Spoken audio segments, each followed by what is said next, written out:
Oh, it's live, pal. Hi. Chillmonger here.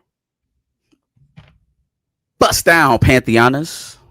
What's going on? Darius is just busy watching Peacemaker. He's got to catch up. He said this is the week. And here we are. You know what we You can dead get into? ass? That's a real thing? No. No. I Okay, I was about to say. Does that sound believable? Iconics in these the building. Good evening. How about Lawrence? He says, hey, what a wonderful kind of day. We get along with each other. Let's get into the comic book world. The Black Panther has a comic book. Intergalactic is the name of this limited series. Ooh. All right. It's going to come after Jonathan Hickman's Imperial, issue number 4. It launches in December. The writer is, have you heard this name before? Victor Laval. You heard that name I have before? heard Victor Laval. Victor Where have you Laval heard that did name before? the Sabretooth series back when House of X was still going and doing thing. I liked it. Interesting storyteller. He has a certain POV. He's not afraid to use non-white characters. I'm down for it. He has the criteria. He also was co-writing this thing with Jonathan Hickman. Oh, it was on Imperial. Okay, nice. Yeah, but I feel like they just threw Hickman's name on it. Like, hey, buy the comic book. That was actually his book. They did the same with the She-Hulk book also, where it says Jonathan Hickman's name and some other writer, and it's just a crazy different quality of writing that I've noticed was missing. But Victor Laval did his thing, so he will get to do a 4-issue limited series. Now, interestingly, after after Imperial, after the 4 issues, and we're expecting the 4th issue to come out next week, I think. No, it'll be longer than that. Anyways, who cares? She-Hulk is getting an ongoing series after that. Nova, I believe, also is getting an ongoing series coming out from after this event. T'Challa, the Black Panther, as you can read, a 4-issue limited series by Victor Laval and Stefano Nessi. Okay, expand on that. And so an ongoing, what Nova are we talking about? Is Sam or is this Richard Rider? Oh, I mean, even if it's Richard Rider. So Richard Rider's getting an ongoing, and then She-Hulk's getting an ongoing. T'Challa's getting a 4-issue miniseries. Tell me again why there's not an edict to not use this character. Tell me again why there's not. Well, you know what? I'll take that back. Because they have, if I'm being fair, they have written a lot of T'Challa stories here over the last couple of years. It just hasn't been in an ongoing. Ultimate T'Challa hasn't stopped for 20 issues. You also had the Blood Hunt thing that was going on last summer. Again, just not a ongoing series.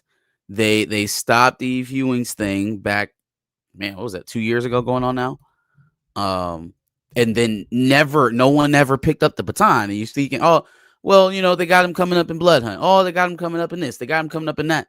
And it's like, okay, but when is the book going to restart? You know what I mean? This is kind of the reason why you're looking sub 500 issues on Black Panther as it is, because they use him more as an event prop than an ongoing character, which is crazy when you're willing to write an ongoing book for Richard Rider. If you're willing to give that character an ongoing book, what are we doing?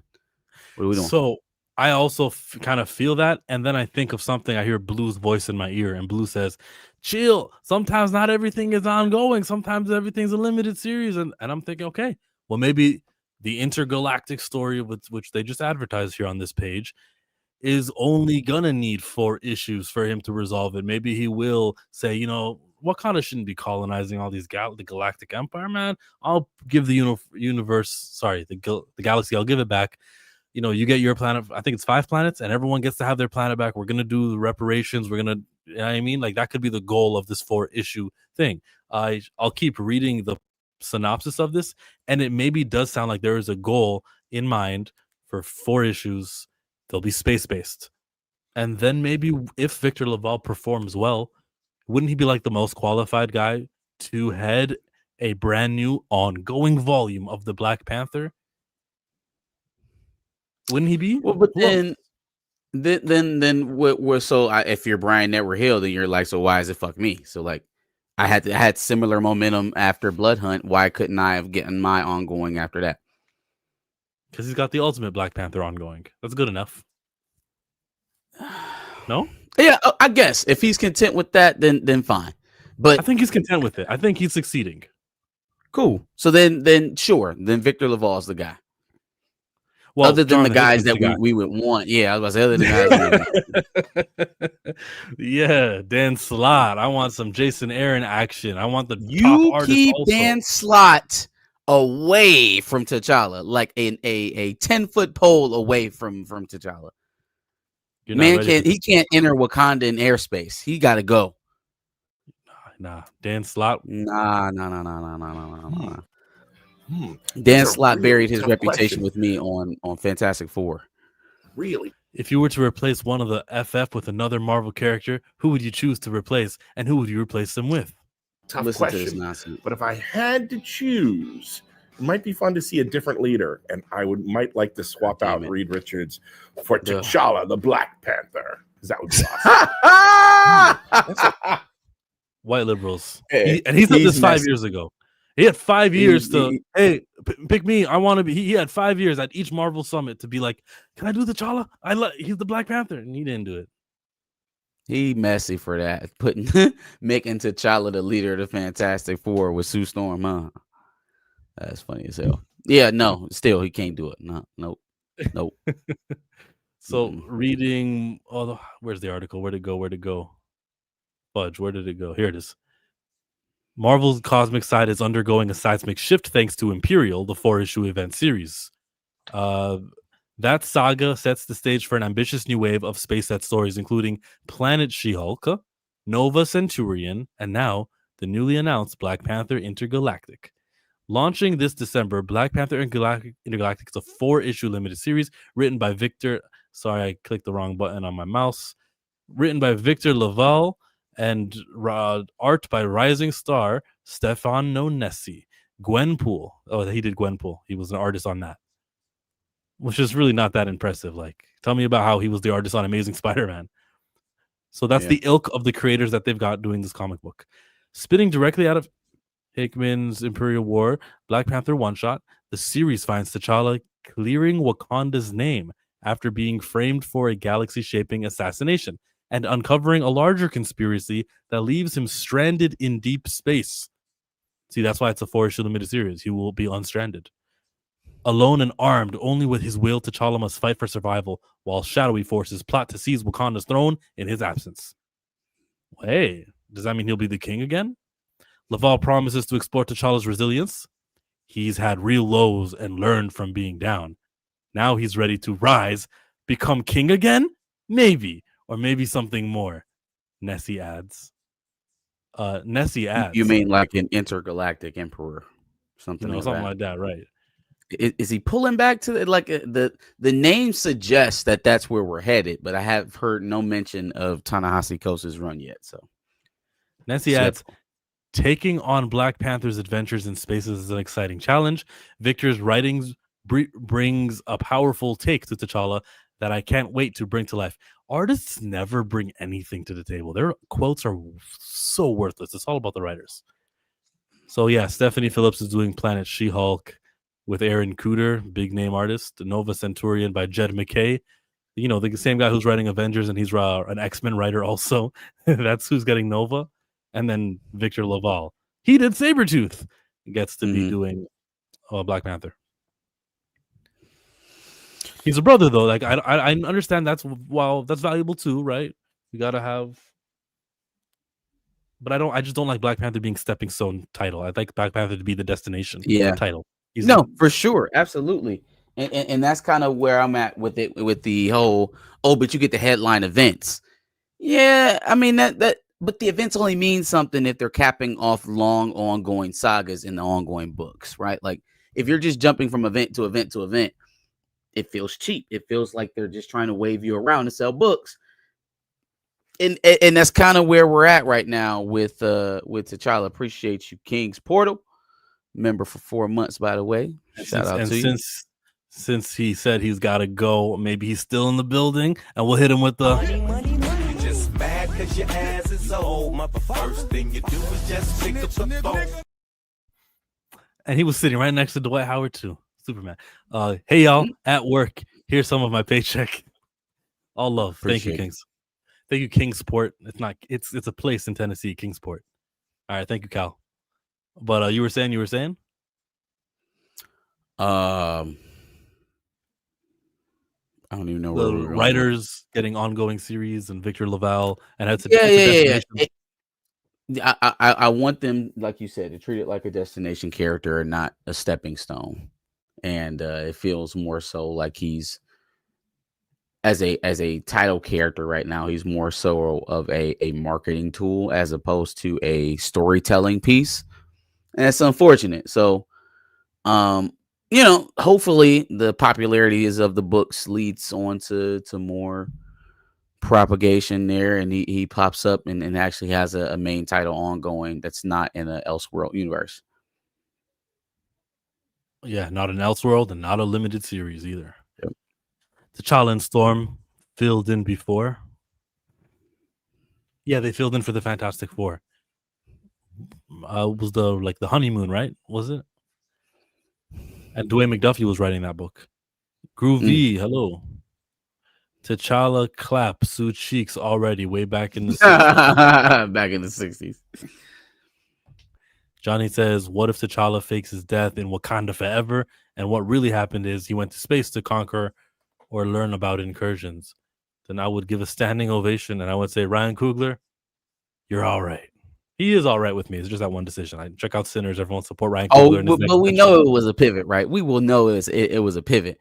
You can't. I don't know if I'm gonna give him the credit to be like, oh man, he was that way all along. Hell no. But I would give him credit for landing at that destination eventually, if that's the way it was gonna go. Remember he told Angela Bassett, like, this is Marvel, people can die, it's okay. All right. Well, okay. That was a way to get her out of his face. I want to see Angela Bassett back in the movie.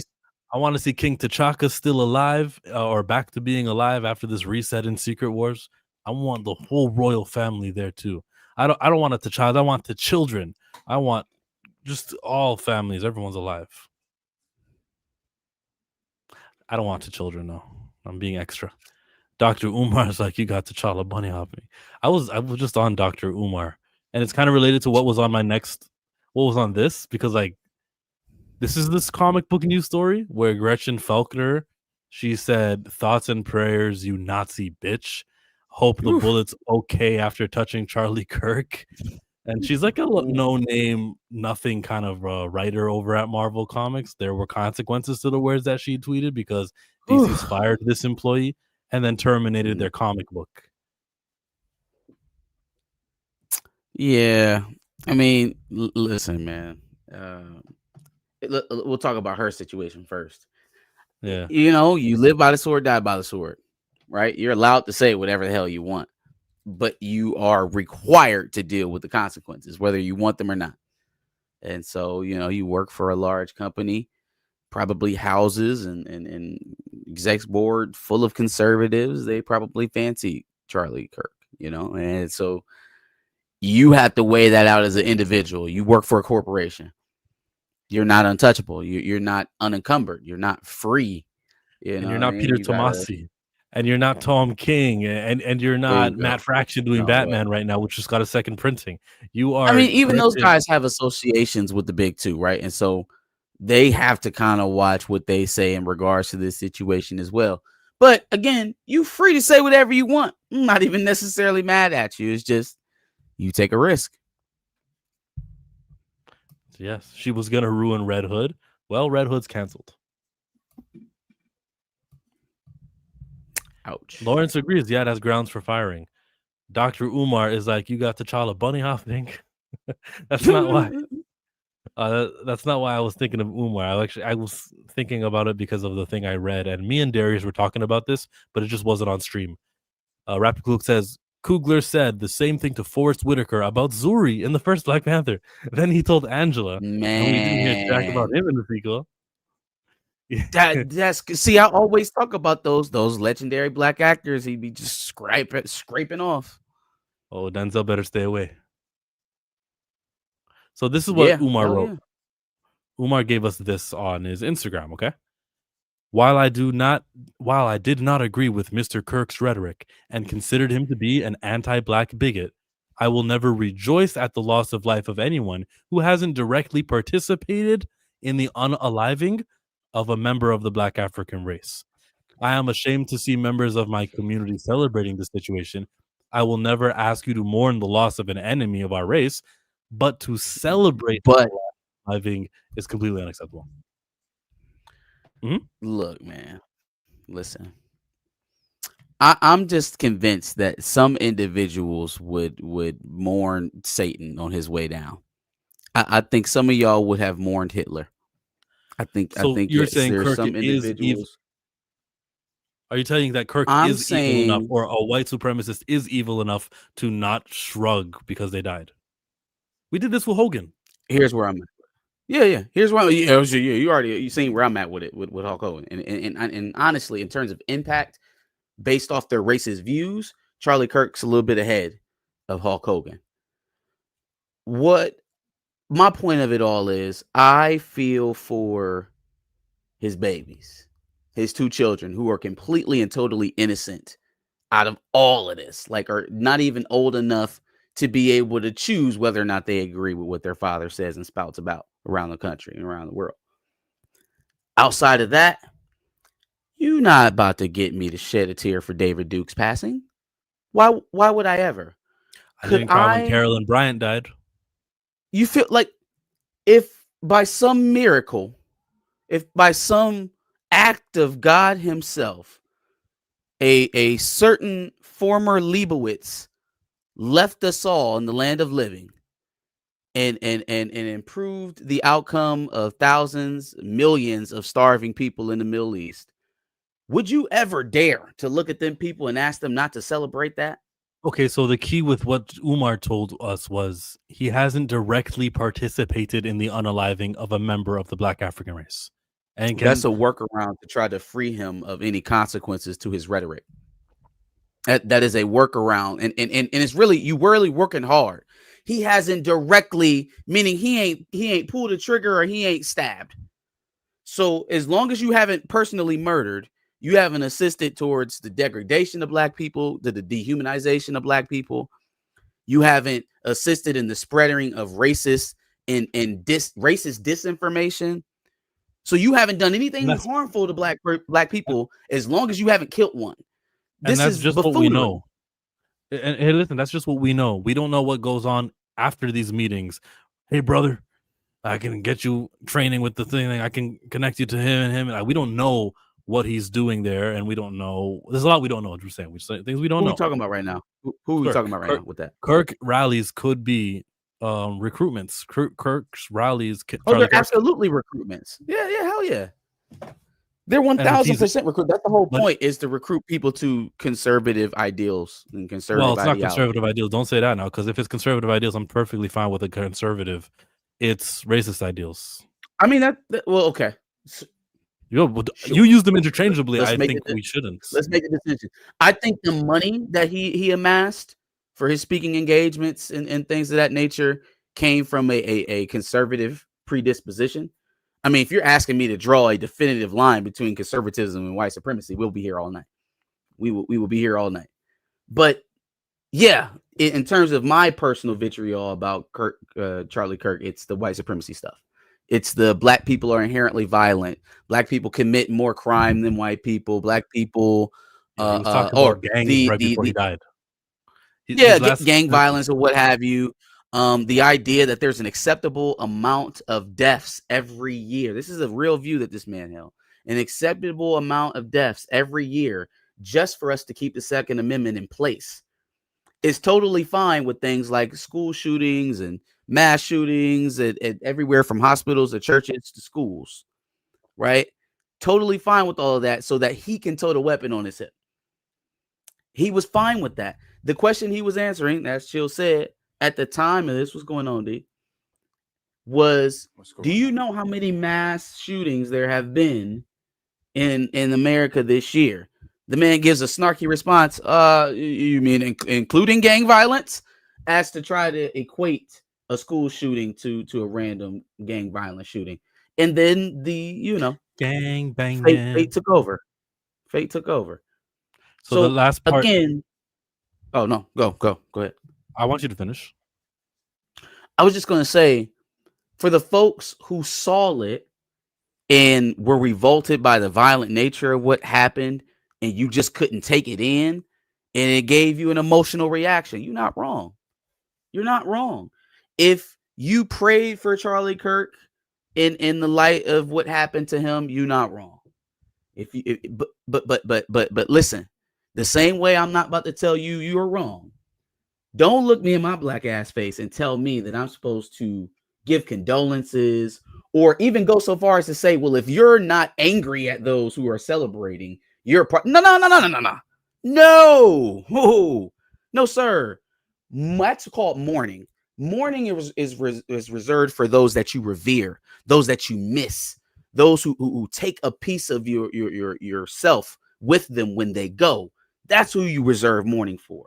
You will never ask me to mourn an individual like Charlie Kirk, ever. Well, I told you I feel for his children, and that is it. Yeah, it's not mourning. It's just don't celebrate his unaliving. It's completely unacceptable. And I don't have no problem with you celebrating. I don't have no problems with you celebrating. So here we go. There's so many people. Here's the greatest part of his statement that I co-sign, and I think look at it this way: we know all too well. He misspelled two. It's supposed to have two O's. He should have read that 3 times. We know all too well that the greatest recipients of political assassinations in this country have been our own people. Stop laughing at the misfortunes of others and get prepared. Political assassinations have returned to the United States of America, courtesy of the deep state. And I mean, I'm very much in agreement of that. We got to think of the results. We got to think of the effects of what just happened and who possibly could be next at a campus or at a public gathering or at who wants to get their get back from Charlie Kirk's people because they think that it was someone on the left who did it and not like a professional assassin. This is irony. You think I'm a public figure, so I'm afraid? No. Well, what do you mean? The irony of him using the history of black political leaders being murdered in the States to try and compare to Charlie Kirk's situation that's going on, even though Charlie Kirk himself was a huge critic of Martin Luther King, said that he was a awful person, right? Said that the Civil Rights Act of 1964 was a mistake. Yeah, that's not conservatism. That's racism. I didn't say it was conservatism. I'm telling you the things that the man said. You want me to give the same deference of political violence versus an outspoken speaker to Charlie Kirk? So in the same light that I view the murder of Martin Luther King, the murder of Malcolm X, the murder of Fred Hampton, right? Like those murders, I have to view Charlie Kirk in the same light. What is this idiocracy? Again, I feel like some of us would mourn Hitler today. Some of us would mourn the death of a figure like Hitler. We would find a way to humanize the most inhumane individuals in our society. We are not required to shed a tear for an individual who found a way to ostracize so many other groups. It ain't just me he offended. There's a lot of other things you can call him besides a run-of-the-mill white supremacist. So when we lose someone like, when you lose John Lennon, a Prince, Michael Jackson, when you lose Bobby Kennedy, when you lose Aretha Franklin, just people who mean something to you, even if it was just for the fact of them helping you deal with life in general, providing something to you that helped you get by or that inspired you. That is what that shit is reserved for. But people who built their careers on riling you up, making you angry, spreading lies, Do not. There's just there's no place for that. There's no place for that, because then where is the line then? If Charlie Kirk is not a monster, monsters don't exist. And it's not as if Charlie Kirk has left this massive discernible legacy behind, as far as like, let's put it this way. Everybody's, sending all these, I've seen it more so on my personal Facebook than anything, with people that I personally know, from high school or whatever it may be, people just commenting different things about, oh, the left is so disgusting and everybody doing this. And Charlie Kirk was this. I saw something that said, well done, thy good and faithful servant, referencing Charlie Kirk. Sit down and sit. And it was just like, I'm like, when's the last time anybody's praised Rush Limbaugh? Anybody? Yeah, he died 2 years ago. Yeah. Do you hear anybody think, oh, yeah, well done, thy good and faithful? No one's. So it's crazy what we choose, what they pick and choose to gravitate to or have empathy for. As I said earlier today on the stream, not 2 weeks ago, they were celebrating possibly throwing immigrants and broken families into alligator Alcatraz. But now this something week called alligator Alcatraz. Right. And now this week we're supposed to have sympathy for a person who has done nothing but spew hatred everywhere he goes. And I always use the things he says about the black community, but as Marcus pointed out, it's not just the black community he's attacked. He's gone after the day that Taylor Swift got engaged. He went on his podcast and went on a whole tirade about how she needs to now stop doing music, needs to go home, birth children, stay in the kitchen, and give Travis Kelce like 15 kids. It's so like, okay, he's crazy. He's insane. And when it is literally that Malcolm X video that's been going around, chickens coming home to roost. You cannot go out in violence after violence after violence and expect chickens not to come home to roost. You can't. I mean, he like a lot of people have been saying, he died in the world that he wanted. It just was. If there's ever a movie made about this man's life, it will end or open, however they try to organize the events, with someone asking him about how many mass shootings there have been, and him trying to parry it by saying, "Oh, what do you mean? Like gang violence, gang shootings? Are we including that too?" Like, excuse me, but I just don't think it was the Rolling 60s or the Pyrus that got Charlie Kirk. We still don't know because they didn't catch the MFer, but I just don't think it was the GDs that got after Charlie Kirk way out in God's country, Utah, with the Mormons. Of course not. Oh, I also don't believe it was some guy sitting in his basement for the last 13 months concocting a plan on how to kill Charlie Kirk. I think this comes, again, we don't have to get into this, but comes directly from the top. In my opinion, maybe that's conspiracy. Hey, listen, I have a theory. I am not going to talk about it on here. We'll talk about it backstage. Yeah, we'll don't come after me. Backstage. Is your theory my theory also? Probably. Is it the theory that we discussed, Chill? Well, I don't think I can say anymore because Marcus doesn't want Let's it. just stop. Yeah, let's just stop. Let's just stop. Because we discussed. Yeah, let's just stop because we discussed one back. We'll talk backstage. Yeah, but yeah. Okay, yeah. So yeah, it's all crazy. It's all crazy. Why did I say is your theory my theory? And he's like, yeah. So does this a writer deserve to be fired who works at DC Comics? I'm going to go into the incredibly right-wing publication called Bounding into Comics, where they tell us that DC immediately cancels new Red Hood series after writer publicly mocks fatal shooting of Charlie Kirk. And it looks like it's back to the grave for Jason Todd, as thanks to the writer Gretchen Felker Martin.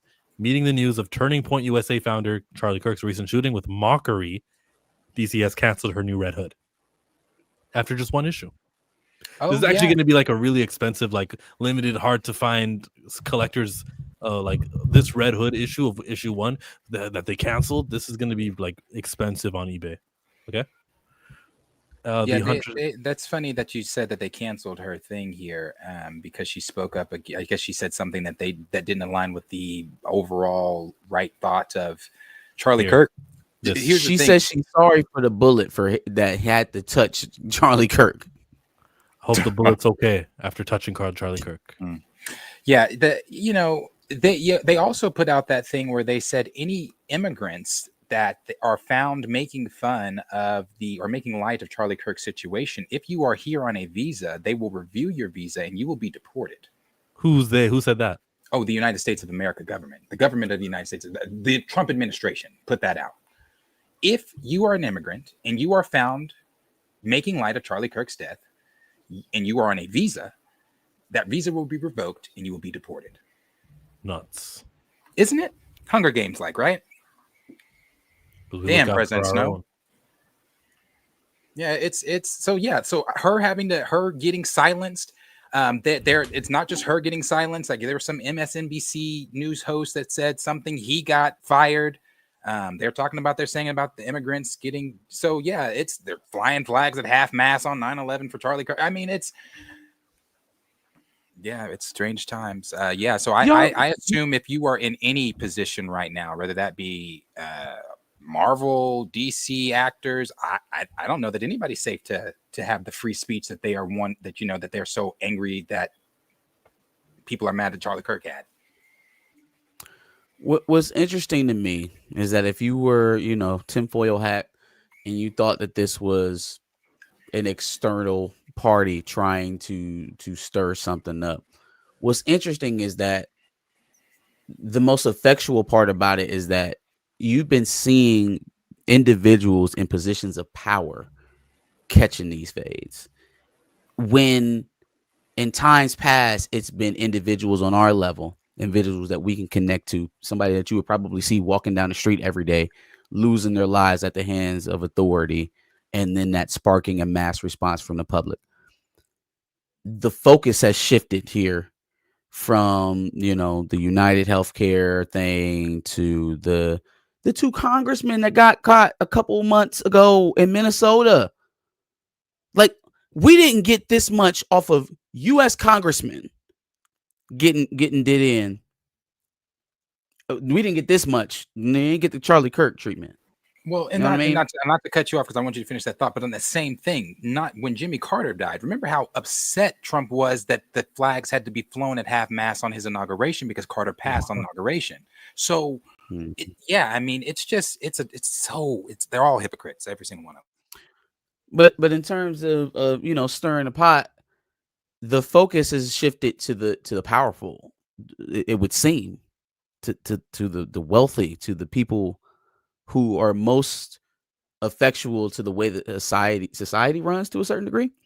And so I think that's something to pay attention to, because when society slips, it usually affects the people at the very top, at the very end, right? When we're damn near towards collapse. If you were one that believes that the Western powers are falling and that, America is a dying empire, there's nothing more clear about that than the most protected people in the country catching fades on the regular basis, to the point where they're just trying not to talk about it anymore. I think that the fact that it was dog, the way that Charlie Kirk went made it so they had to talk about it. They couldn't ignore it. It couldn't be a story that they just pushed to the background. And it's just one of a long list here over the last 2 years, man. It's shit's scary outside. And died right before September 11, too. Right when people on their social medias would be asking questions about what happened that day. But algorithm will be flooded with Charlie Kirk. Oh, for sure. It's not going to stop. And it is scary. We are living in strange, weird times. Again, we are living in two, obviously, we always have been. We're living in, I guess you could say, 3 separate Americas if we're black, but 2 separate Americas. And they, like I told Chill this morning when I was at Chick-fil-A, there's an older gentleman sitting down, another gentleman standing in line. I don't think they knew each other, but they were having a conversation prior to me coming in. And when I came in, the older gentleman sitting down was like, yeah, you see what they did? They shot Charlie Kirk yesterday. I like that man. Such a good man. I saw him in Stillwater not too long ago and all this kind of stuff. And I'm just like sitting in the dude's like, yeah, I know. He's like, he's like, they shot a good one because he spoke truth. And I'm just sitting here like, yeah, let me get that. Yeah, let me get my orders and get the fuck out of here. Yeah, it's just we're in two different Americas. Anthony Belvin's hello, Anthony. Thank you for joining the stream, sir. That he adds that time is up for poor little America, and I don't want to participate in whatever message you're trying, with this little comment here. I want to know who the shooter is, the motive of the shooter, and everything. And I think like you're jumping the gun here. I think that more. Oh, I think that yeah, more yeah. So, Good point. Good point. America is the obviously the KKK stuff. America being the KKK. I think he's more so just saying like, the things that the all the things that these people have been doing. Time is almost up. Not as far as like a threatening way, but like karma's catching up to these people. Yeah, I know that's what he's going for, but don't try to like rope me into your like Chillmonger's one of those people saying time's up for those KKK guys, and I'm encouraging more. So I don't like this. I don't like what you're going for. What I feel like is interesting is that we don't have a suspect. Like we have a suspect, we haven't apprehended anyone. They apprehended two people and released two people.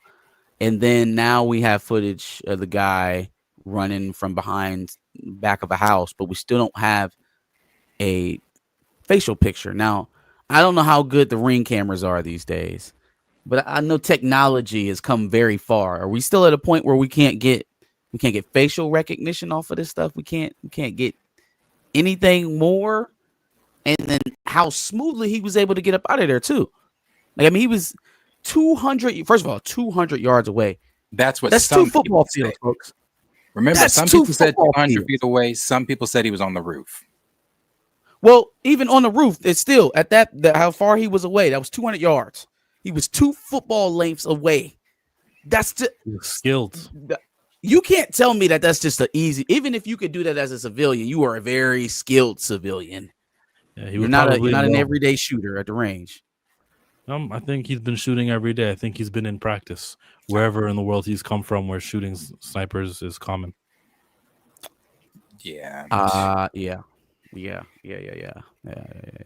They got on Mandione very quickly. Yeah, they got on him quickly. They got on the Minnesota shooter quickly. This one, they got on the Trump shooter quick. I'm just, I'm surprised he got away.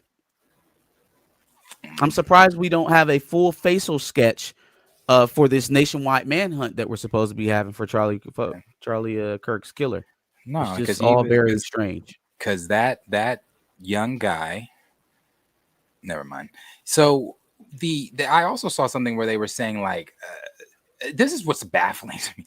They want to put memorials. Now, I don't know if this is not from the White House or anybody themselves, but this is being proposed by several different MAGA maggots.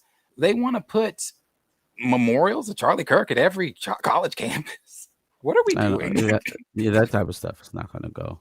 No, it's not. But it's reactionary. They're trying to. Yeah, that's that. Make Kobe the logo situation. Yeah. Hey, I was with that. Make Kobe the logo. I was with that. But they don't even recognize Jerry West as the logo. They pretend like that's not the thing. They just like nothing to see here. NBA, it's not recognized Jerry West as the logo by them.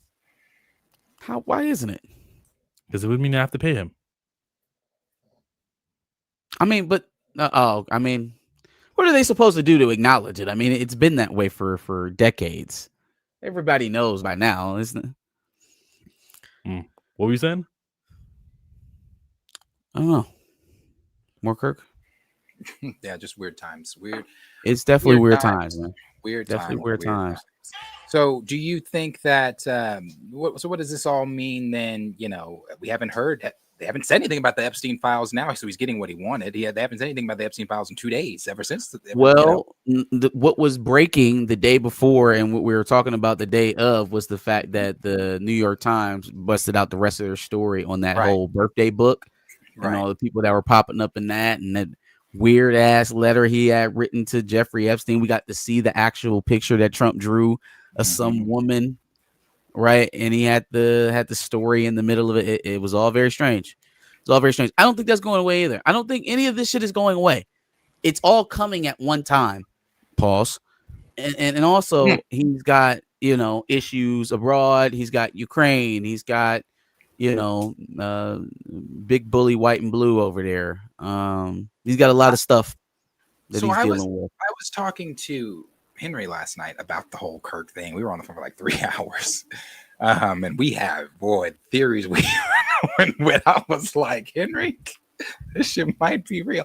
But so we were talking about Project 2025. I did not know in Project 2025 it states that Trump is to get them basically in the door, help them solidify certain things, but then it doesn't say how he goes away, but then go away and then somebody else take over. It states that, I guess, in Project 2025. So JD Vance, I guess, is he their savior? I don't know. JD Vance. But I'm thinking to myself, like, what?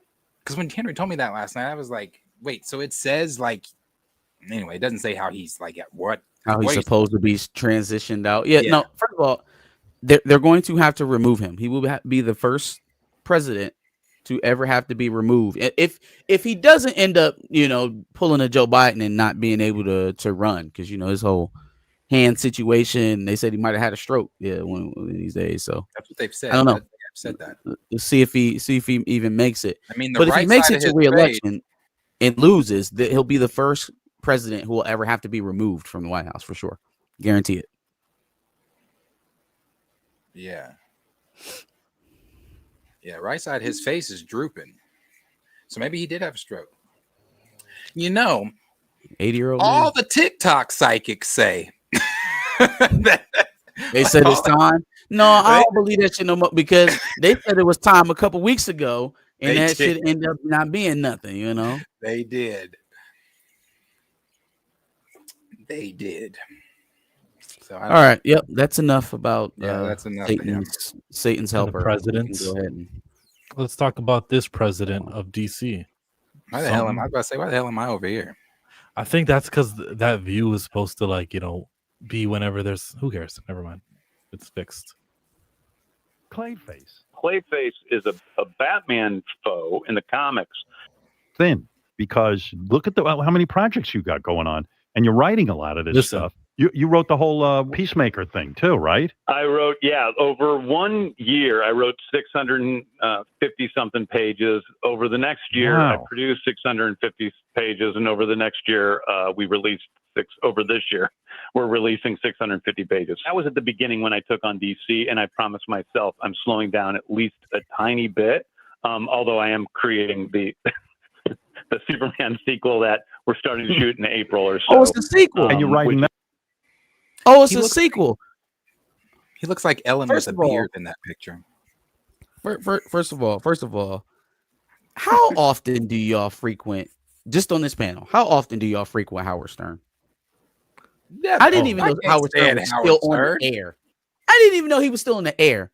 You dropping DC gems on Howard Stern, family? What are you doing? See, he tricked us. I thought the fact that he was on Twitter habitually meant that he was savvy, meant that he was like media and social media savvy. He knows who's who and who's the big times. No, it's because he doesn't know. He's just vain. No, I think he doesn't understand the delivery aspect of it. Tweeting, because last week we talked about this. Tomorrow, here's the tweet with the picture, and we said that's not how you do it. You should tell us tomorrow, big news. You should, warm us up. You had Comic-Con 3 weeks after Superman. You probably would have known if you're doing a sequel, right? You had so many chances to really, really, really capitalize on this. You could have a DC event. But he chose that. And then this week it's the Howard Stern show.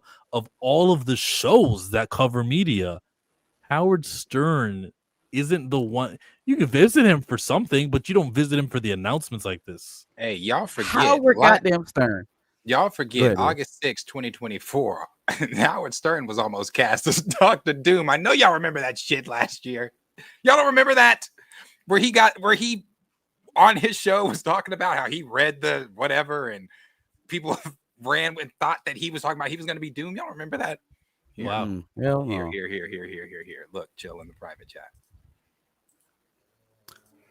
But not.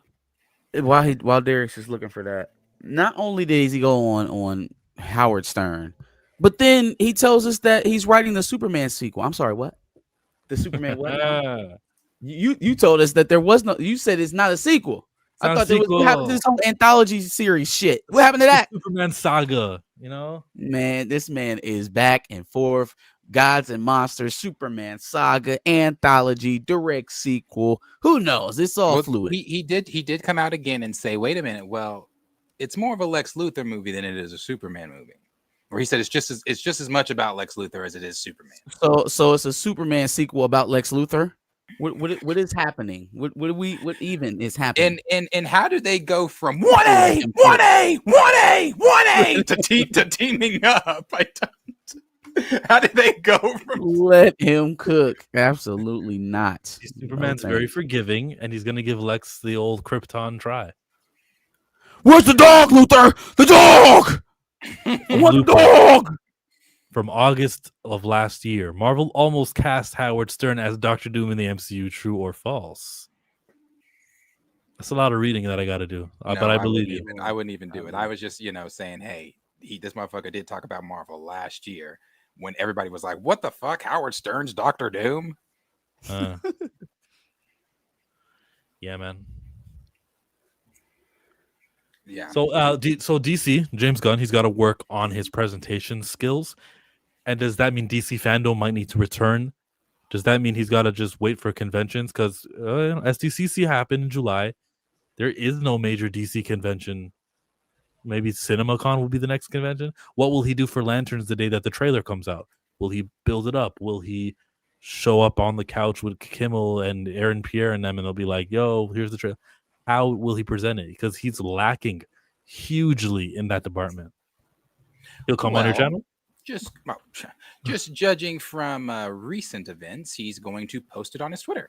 I mean, he posted Superman getting ready for work with the boots and the bad CGI that everybody hated on his Twitter. He posted Man of Tomorrow on his Twitter. He posted Supergirl's Don't Look Up or Look Up or what's it say? Whatever hers is. He posted that poster on Twitter. Yeah, look out. He posted that on Twitter. He's most likely posting the trailer on Twitter for Lanterns. He's going to say, hey, Lanterns, here it is. James Gunn. That's sad. The cool thing though was that there was a week where we were all expecting the trailer for Superman, and then there was that day where it was on YouTube, and it was like the show will begin in 24 hours, and it was like a countdown clock, countdown, and then it became like one of the most viewed trailers ever. So when it comes to the trailer for Supergirl, please do the same thing. Prep us, let us know it's a week out, then put the file on YouTube and have a countdown so that we know at 8 a.m. we can watch the Supergirl trailer. You just got to do what he did before when it comes to trailers. Same with Lanterns. What did he do for Peacemaker? How did he present the Peacemaker trailer? Oh, no. He loves Peacemaker. He went all out for that. Remember him? And instead of letting Cena just do it himself, he was like, let's do it together, Cena, and say fuck so many times because it's a fucking great trailer. Yeah, let's fucking start the trailer. But where did he do that at? That was just on social media. But that was just a social media thing. That wasn't at a convention. No, it wasn't. But he still actually did a 4K video for it and dressed up. But you didn't just post it on Twitter. So, I don't know. He loves Peacemaker. That's his guy. He needs to do a DC day or a Superman's birthday day or something day where he can just become a newsworthy topic for that day. Something, man. You say you got to give him a special day so that he don't take up all the other days of the year trying to be special. You beat me basically to what I was going to say. So I'm like, well, is he not like breaking news every day? Like, you got to give him a extra special James Day. That's what they'll call it James Day. So he feels extra special. That way he don't spend the rest of the days trying to be special. And that's still not going to work. He's going to be online the next day saying, Hey, also, what Tina is saying, this one been in the back of my mind the whole time. Y'all been talking. They really broke. And so James is doing his marketing magic is saving them money. So they don't have to make commercials. They ain't got no data. Yeah, James, just go out there and say something. We just tweet. Just do the thing. Do the thing. Yeah, just do the thing. That's funny. They're funny. Maybe that's why James shows up in all the promo. It's like, well, we don't have the budget for you to do your own, so you got to show up with. So just wing it. Just wing it. Just wing it. Did you guys see the news that oh man, no, I lost it. They did all of the Warner Brothers box office profits for the year, and they got Superman making $125 million. So success. Yeah. I don't think that's what right. You don't believe the 125 theatrical revenue? No, absolutely not. I don't. Absolutely not. Now, the one thing I do believe is that Warner Brothers, if there's a winner of this year, I don't think it was a very strong year for the cinema. But if anybody won it, if the competition was still going, it was Warner Brothers with I think they had 7 projects that all grossed more than 40 million on their opening nights. So that's pretty good. Well, I know they made money on toys, licensing.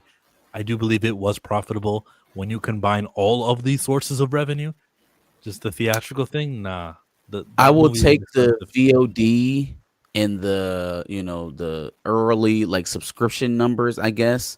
I can't take merchandising. You always expect to make money off of merchandising. Plus, there's no end to that date. There's no end date for merchandising sales, right? They'll always be selling Wakanda Forever merch.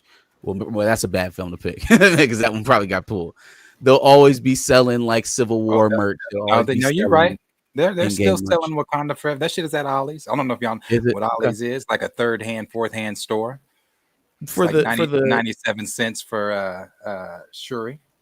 Most of the merchandise, there's no end date for those sales. So I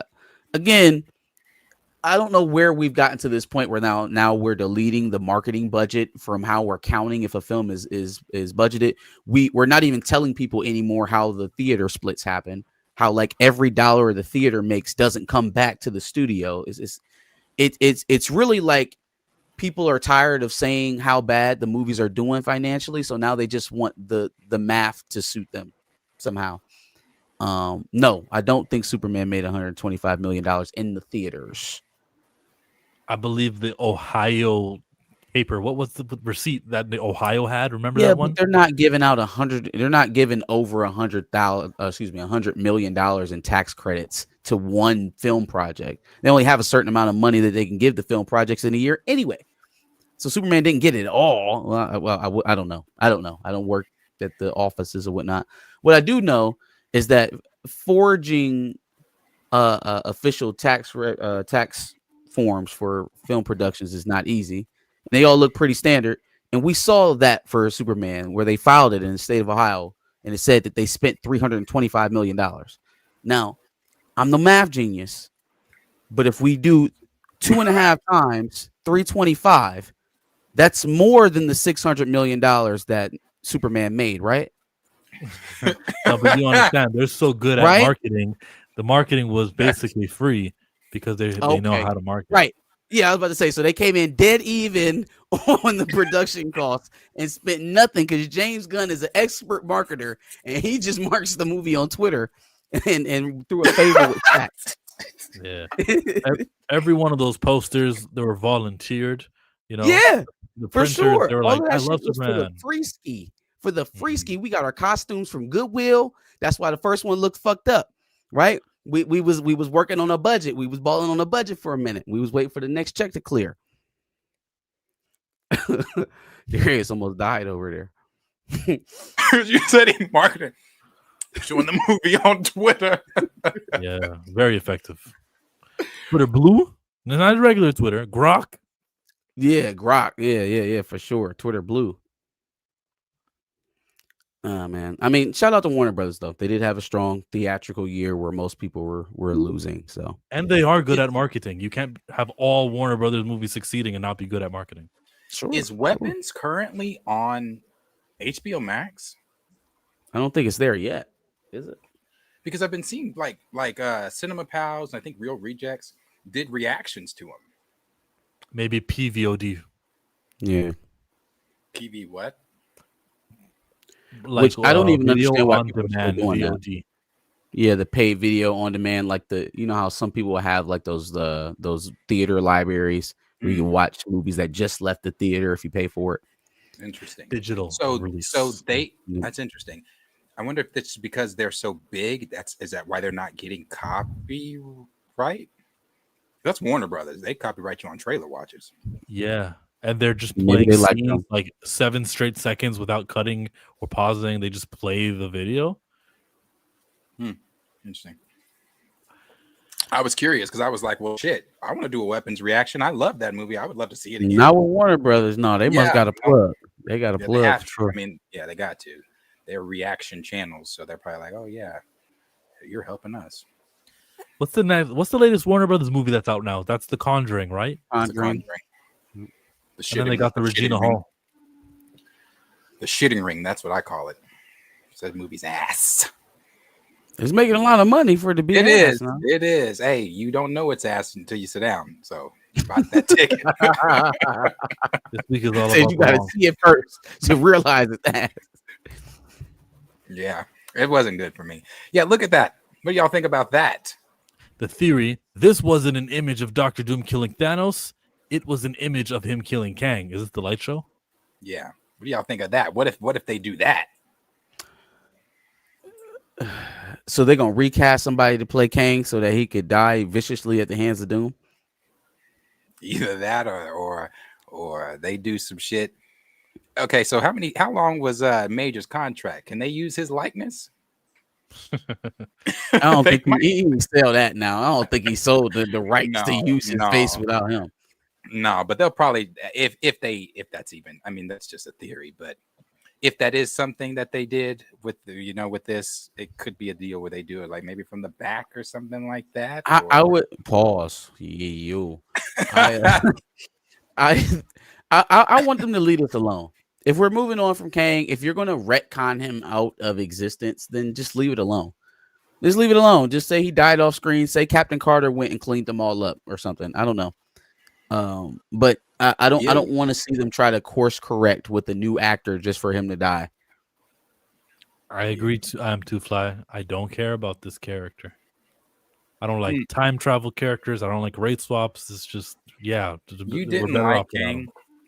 He acted well, but I just don't like the power set. It's very there was huge potential for the character. It's just unfortunate how it all played out.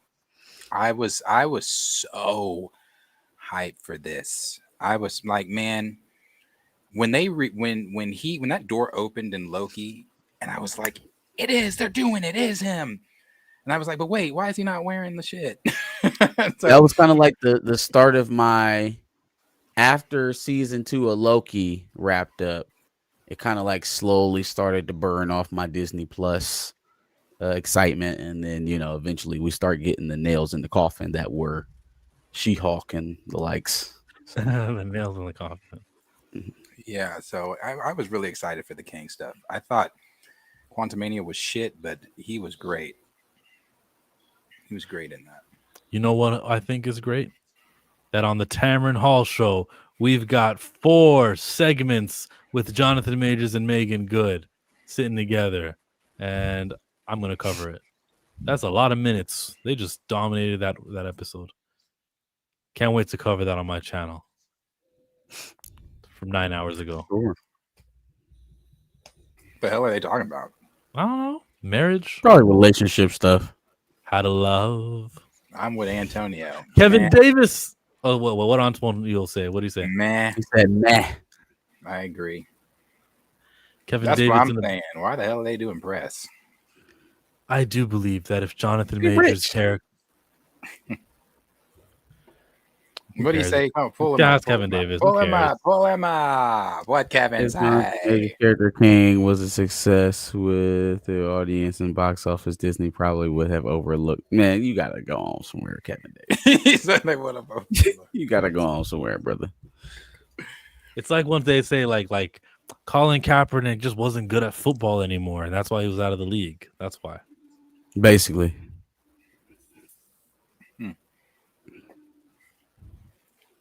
But I mean, that's what they say though. So that might be that might be Kevin Feige up in there. It might be Kevin Feige's burner.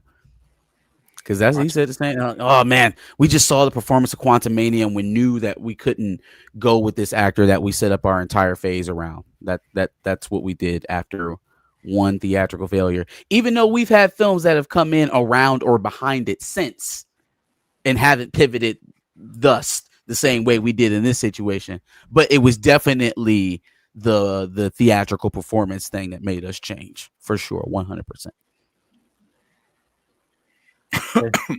Lots of chit chat about The Rock, about him having an Oscar-worthy movie here, and Smashing Machine is probably something I'm going to check out. It's an A24 movie. I'm happy for it. Then I also heard he is losing weight for a role, and so it's not an issue of his health. And I can't find the interview where he said that, but he did explain that to someone in Toronto just yesterday, or earlier today. So that's cool.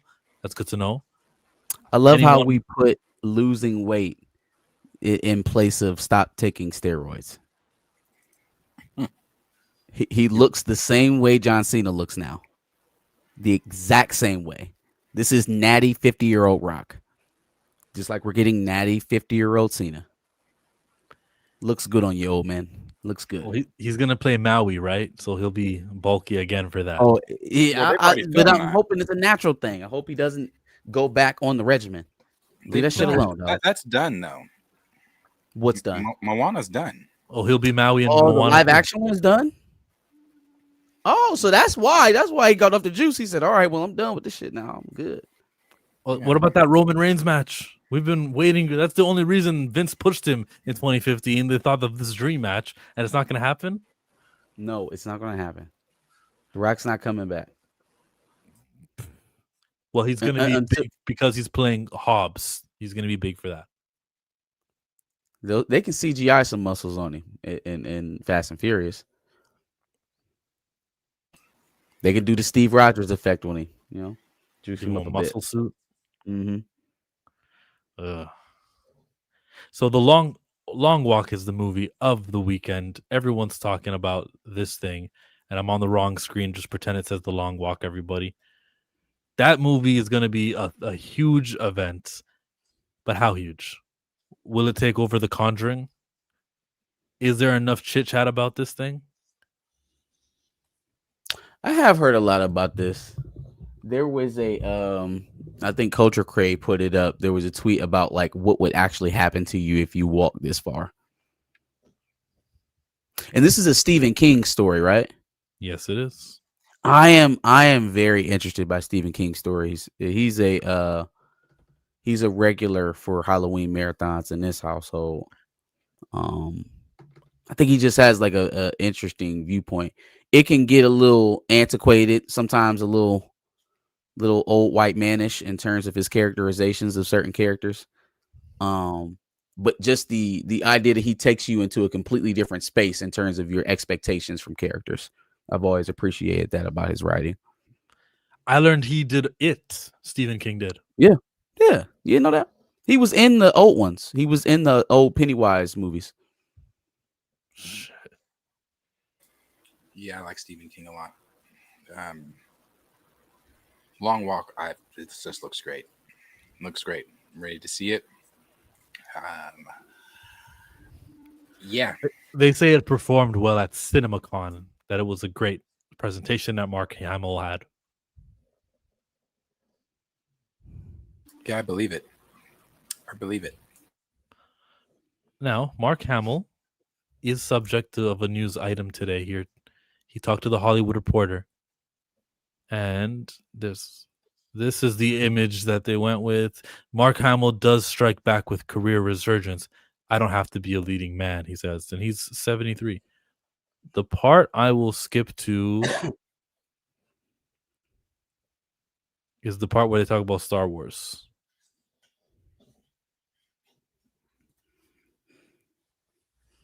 Oh, they talk about Batman. After Batman's voice, I hate that. It makes no sense. After Batman's voice actor Kevin Conroy died in 2022, you said you were done voicing the Joker. Has Warner Brothers tried to get you back? When they'd asked about a new project, do you want to do the Joker? My only question was, is Kevin doing Batman? If he's in, I don't even have to read it. I don't know whether they've tried to get me back, but my agent would know. But not to my knowledge. It's like with Star Wars. You complete a role, you do your best, and when it's over, you let it go. During the early days of the first Trump administration, he used to record Trump tweets in the voice of the Joker to mock him. Did you ever hear from Warner Brothers asking you to stop? No. I was always politically active. I just never was public about it, but I've been a Democrat all my life. What brings that out is social media. Normally, I just keep my opinions to myself. You want to appeal to everyone. Free Palestine. You want to appeal to everyone. I don't hate MAGA. I just think they're a cult, and a cult has a leader who they think is infallible, and they don't question anything he says. But I don't go on Colbert or any of the political interview shows because that's not my wheelhouse. What movie roles did you pass on? Where's the Star Wars question?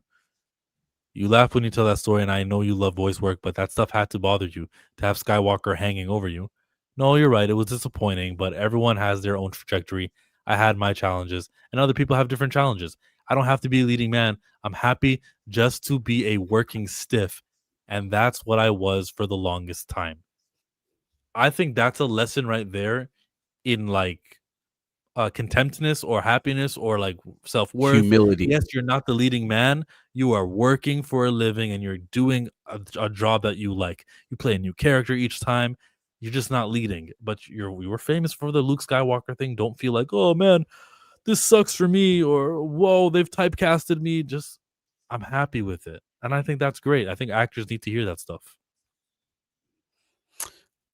I think this is something that a lot of actors could gain something from. Like the list of potential stars or quote unquote leading men in Hollywood today that I think would be great accents in an ensemble cast or great villains, guys who are obsessed with being baby-faced protagonists who would make awesome villains, but will never do that because it affects their self-image. It affects the brand that they're trying to sell or what have you, right? And if you're doing the work of being an actor, like truly trying to do the work of being an actor, this is something that doesn't even really need to be said to you, right? Like, this is something that's already a foregone conclusion. I'm an actor. I play the roles. I go after the roles that make sense for me to play. I think nowadays, though, it's much more focused to, okay, well, how does this affect my career? How is this going to move me forward?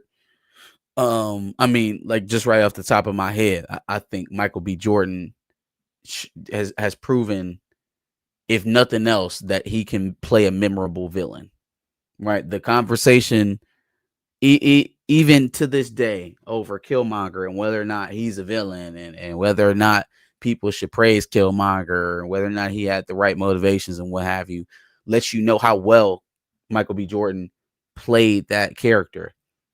Did he ever go back to it? He was just talking about. Did he ever go back to playing the bad guy? You know, like it was truly a standout performance, not just for the superhero genre, but for movies at period that year. And so when you think about something like that and the potential that's potentially, no pun intended, lost by leaving roles like that on the table so that you can play another good guy and another good guy and a good guy with an edge and a good guy with a past, you know, just all the variations of heroes you can possibly get.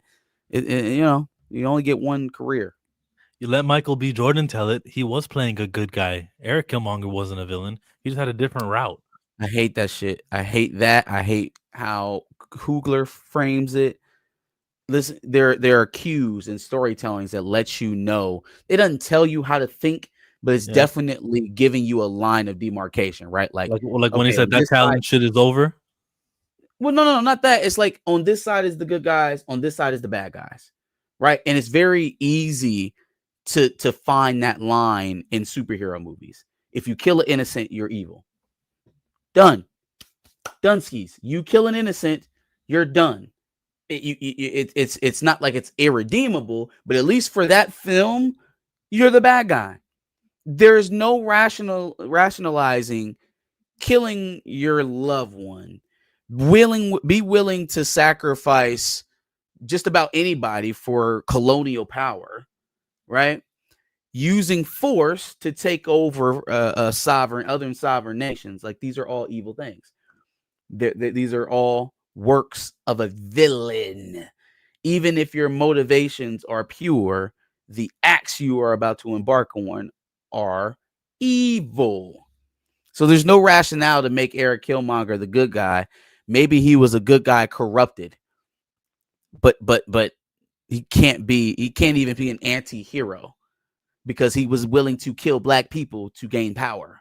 So there goes the whole, oh, well, he just wanted to free his people thing, because he would have killed some of them folks. Mm-hmm. Yeah. But yeah, man, I think actors should test their limits. I think you should try both sides of the fence. If you're somebody like Florence Pugh, I don't know if I've really seen you as even an antagonist, right? Like get out of the sexy, sultry ass kicker roles and go play somebody that's going to be hated. Go play. I'm not telling you go play a racist, but I'm just saying, go play an unlikable character. I want to see the range. That's the mark of an actor. When I think of Samuel L. Jackson, I can't think of an archetype that's definitively him. He's played everything from a tap dancing coon to a soul man, to a hitman, to an FBI agent on a plane with snakes, to a guy who regulars with superheroes. Like, he's all over the spectrum. He has range. That's what I like to see in actors. And a Jedi. And he was in Jurassic, and he's all over. Yep, absolutely. You are muted right now, I think. I just said, oh, he was in Jurassic. I said, what that nigga doing on that snag? Killmonger or Heath Ledger? Heath. Yeah, I mean, I feel like my bias towards Batman makes me want to say Heath. But I do think that performance by Michael B. Jordan was a Flashpoint performance, the same way that Heath Ledger's performance was. Not for the same reasons, obviously, but in terms of on-screen performance and how it resonated with audiences, they're both up there. That's a hard one to call. Yeah, it's very hard. Killmonger means more to me, though, but Heath is also the right answer, too. Yeah, he destroyed that performance. Destroyed. I think you take him out, I don't think that film is, to this day, one of the highest grossing comic book films ever. I mean, the first one is still one of the highest grossing comic. Is the first one or the third one? Batman Begins was first, and it didn't make much. I think it only made 400. Okay, so it's Dark Knight and Dark Knight Rises that are the legendaries. Yeah. Okay, yeah. So, well, yeah, I don't know. I think that film without Heath, though, that was just, man. He destroyed that scene, or that role. The fucking the news deal he did, where he's like, and for every hour, I'm a man of my word. It was such a good streak of villains, though. Like, you had Ra's al Ghul and Scarecrow in the first movie, right? Then you had Heath Ledger's Joker. Then you gonna top it all with you've come back to die with your city. You've merely adopted the dark. I was born to it, molded by it. I didn't see the light until I was a man, and by that time I was only blinded. Yes. Man, it was just like an epic trio of main boss villains in that trilogy from Nolan. It truly is a perfect Batman performance for me. I don't give a shit about the voice. I think so too. I love Nolan's Batman. Me too. Love him. Love him. Love him. Then you had you also had Two-Face. You had a great Two-Face in that Dark Knight as well. Oh yeah. Harvey Dent. See, my only problem with the Harvey Dent arc is that it was condensed. It was too short. It should have ranged through 2 movies. It should have taken us clear through Dark Knight Rises, but they cut his arc short so they had a flashpoint to jump off into with Dark Knight Rises. That's probably my only slight story critique with Nolan. And that in the rushed romance. I don't remember. Dent's not in Rises though, is he? No, he's not. He dies at the end of Dark Knight. That's right. Fucking dumb. I did remember that he did die. That's the only thing I really didn't like too. That Dent died at the end of the night. I think that and the rushed romance between him and Batwoman, it just didn't even make sense to me. I was like, whole time I'm like, so wait, y'all fell in love like in like 3 days? Like it's okay. She know who you are. Y'all about to run away together. How did this even come to this? You literally just found out that Rachel didn't really want your ass, and now you on the Catwoman. It was a little bit sketchy not to mention he was sleeping with Ra's al Ghul's daughter the whole time. Like it just made the whole love triangle thing look a little weird, but I don't know. Other than that, it was perfect. It was super.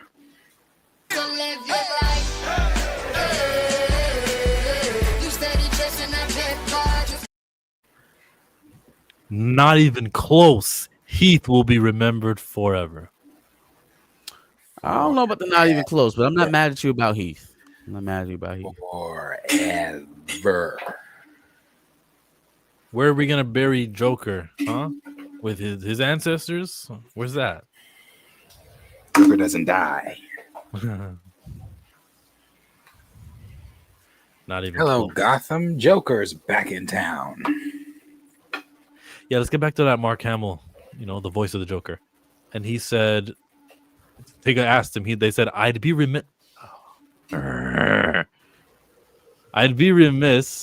if I didn't ask a few Star Wars questions. Was there a Star Wars scene or a line that was actually rehearsed that ended up being cut that you liked? No. Yeah. But I can do the reverse. There was a line in the screen test. Thank God it was cut. The line is here. It says, okay, that's enough for me. We're turning around. I've held up my side of the bargain. Then I say, but we can't turn back. Fear is the greatest defense. I doubt if the actual security there is any greater than it was on Aquila or Solist. And what? There is most likely directed toward a large-scale assault? And I thought, who talks like this? Now I could break it down for you and diagram it as a sentence. It makes sense. But to make it sound like it's an original thought that just occurred to you and deliver it in a spontaneous way is really, really hard. Now, like I say, George Lucas is not an actor's director in the sense that he doesn't want to hear about backstory or motivation or all that. He casts characters who are so close to what he wants that he's not going to have to do a lot of that. Harrison is endlessly laid back and cool, blah, blah, blah, blah, blah. Have you heard him say this quote, though? I've heard him answer this question before and how he memorized it. I mean, have I heard him say it? No. So he's always been like complaining that there was this one line and they cut it from the movie and it was so hard to say because that's not how people talk. I've heard him say that line before and deliver it, and it's terrible. Oh, yeah. Is he saying that's from the original series or from the very first movie? The next question: what do you think about the idea Lucasfilm might continue to make an AI Luke Skywalker in products with increasing realism even after you're gone? Because you can say that you're done with the character, but it's a bit like that Breaking Bad line, we're done when I say we're done. All right, let's see how they answer this one. How does he navigate the waters? Does he shit on the studio? Does he say workers' rights, this and that? Or does he seek to continue working with them? What you're asking about is so hard to contemplate. Are we going to have something in our wills that comment on that saying, I don't want this done? I have enough trouble trying to deal with the jobs that I do have than to start speculating about the future. There's so many questions about AI that haven't been answered. We'll see how it plays out. That's not very workers' rights. I mean, the hard part about it is that there's nothing to protect him from it. Like, what if they just take it? What if they say, because we own Luke Skywalker's likeness, and that is one with the likeness of Mark Hamill, we then own Mark Hamill's likeness? Like, what established case is there right now? Yeah, but it would be a landmark case. It would be the first of its kind. I can so, however that's decided, will set the future of how they decide, actual people's rights beyond life, I guess, is what you'd be talking about. Well, our boy James Earl Jones did that. He made sure that his family will be compensated for every time they do the Vader voice. Right, but that's him advocating for the business, for the people that may end up making money. So there's not going to be much qualm there. How do people then fight an actor's request not to be used after when his likeness is already owned? Where do we go then? You know, that's going to have to be a recast. That's how you recast. Or Disney. Well, that's what the studio does. So what do you do legally? Disney can they just need to do it the way they did it for the hijacked Ahsoka Luke episode during the Mandalorian season or during the Boba Fett season. Yeah, that was CGI and stuff. Yeah, that wasn't Hamill. That was that one dude, and they hired the YouTube dude to do the CGI for it. Shamook. Yeah, Shamook. So, and that looked great in my fucking opinion. I thought that looked fantastic. So do that. Do that if you don't want to use Hamill, because I thought they used Hamill for that terrible CGI in season 2 that we overlooked because it was like, oh fuck, Luke's back. Yeah. But I think they used his likeness then. I thought that this dude was fine. I mean, he looks like Hamill, looks like Luke. Okay. There's more answers. And sorry, preferably I like Luke's face more in episode 4 before Hamill's accident. And his face changed, and Luke just looked completely different before the Wampa hit him. Okay. Let's keep reading. Oh, there's a super chat. Let's do the super chat. In my bag now.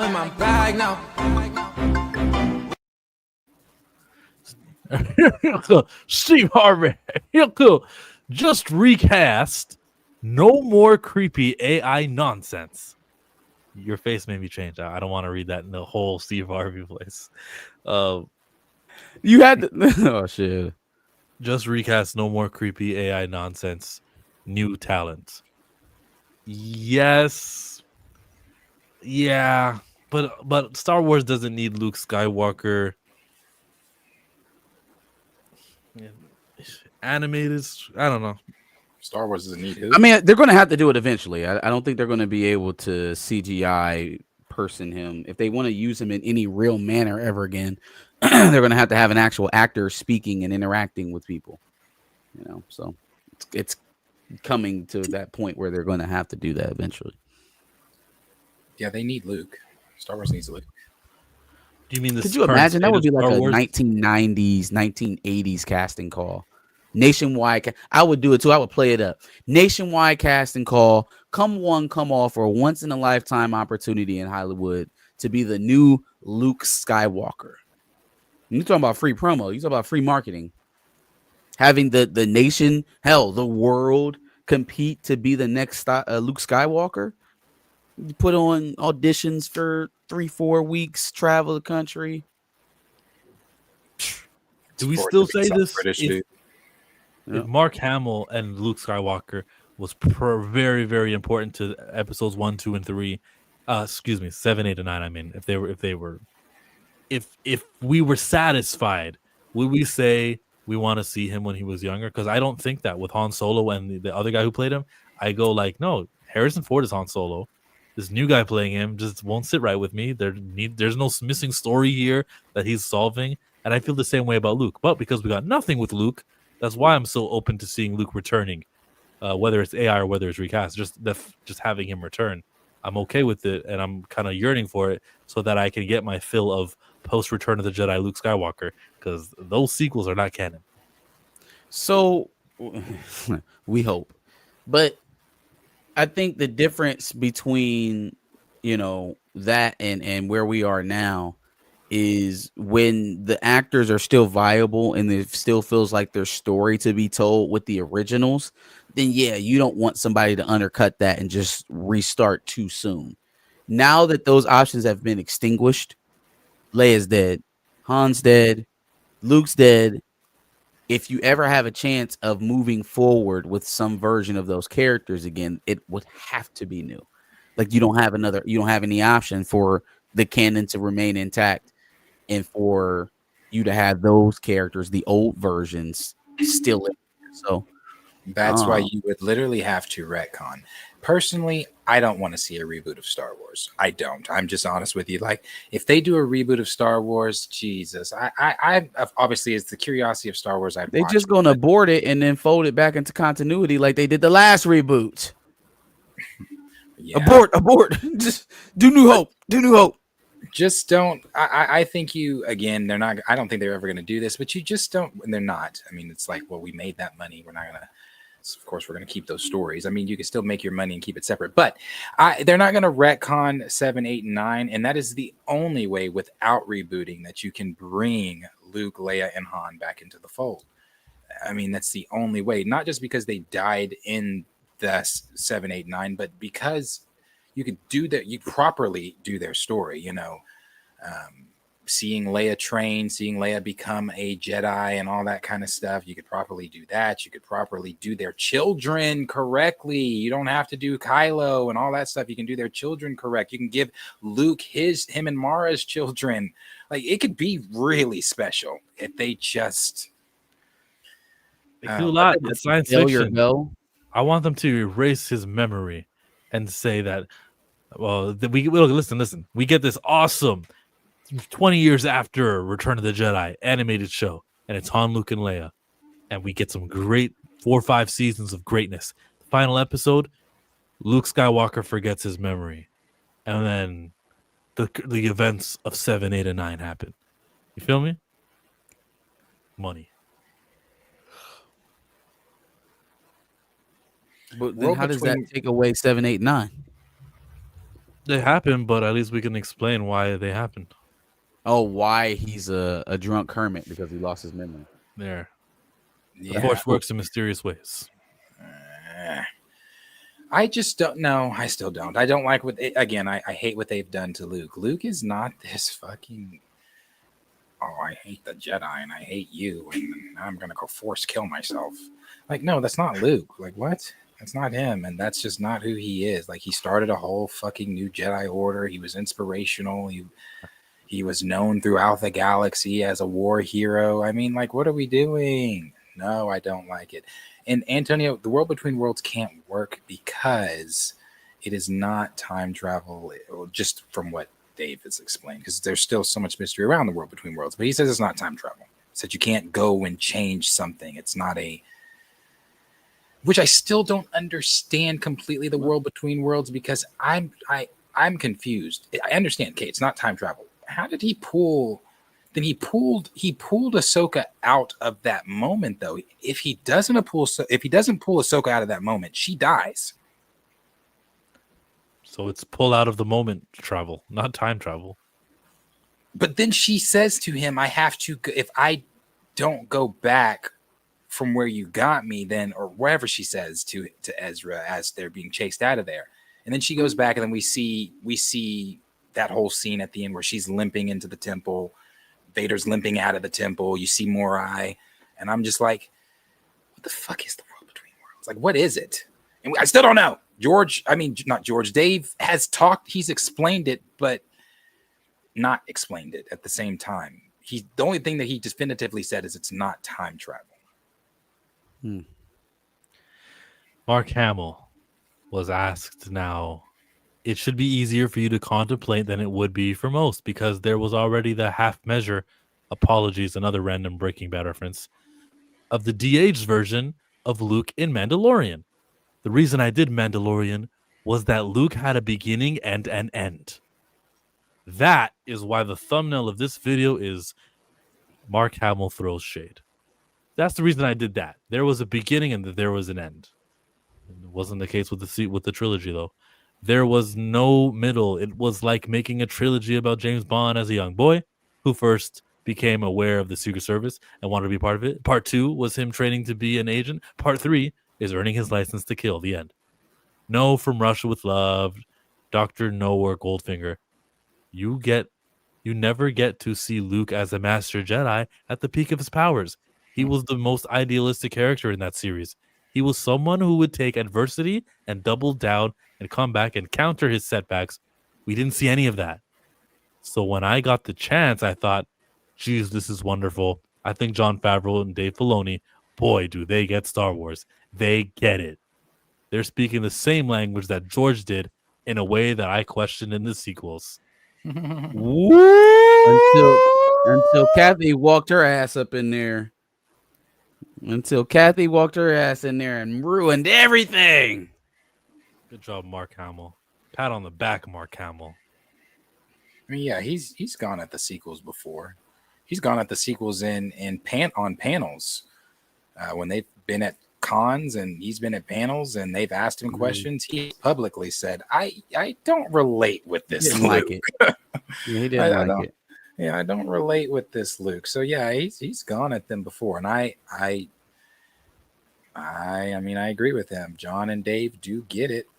They get. Well, what does that mean? What does that insinuate? It insinuates who doesn't get it. That's the shade. Yeah. Well, like I said, he's told them before they don't get Star Wars. The sequel people. Who the fuck is that? Abrams, Johnson, and Abrams again. Rian Johnson. Yeah. Yeah.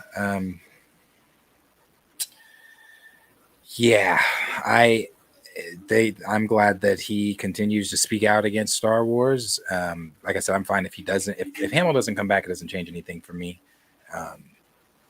Like I said, that was a long time ago now. He obviously cannot play Luke any longer unless you do something in the older age of Luke. But I agree with the whole new casting for him. But it needs to be somebody that resembles the picture on screen.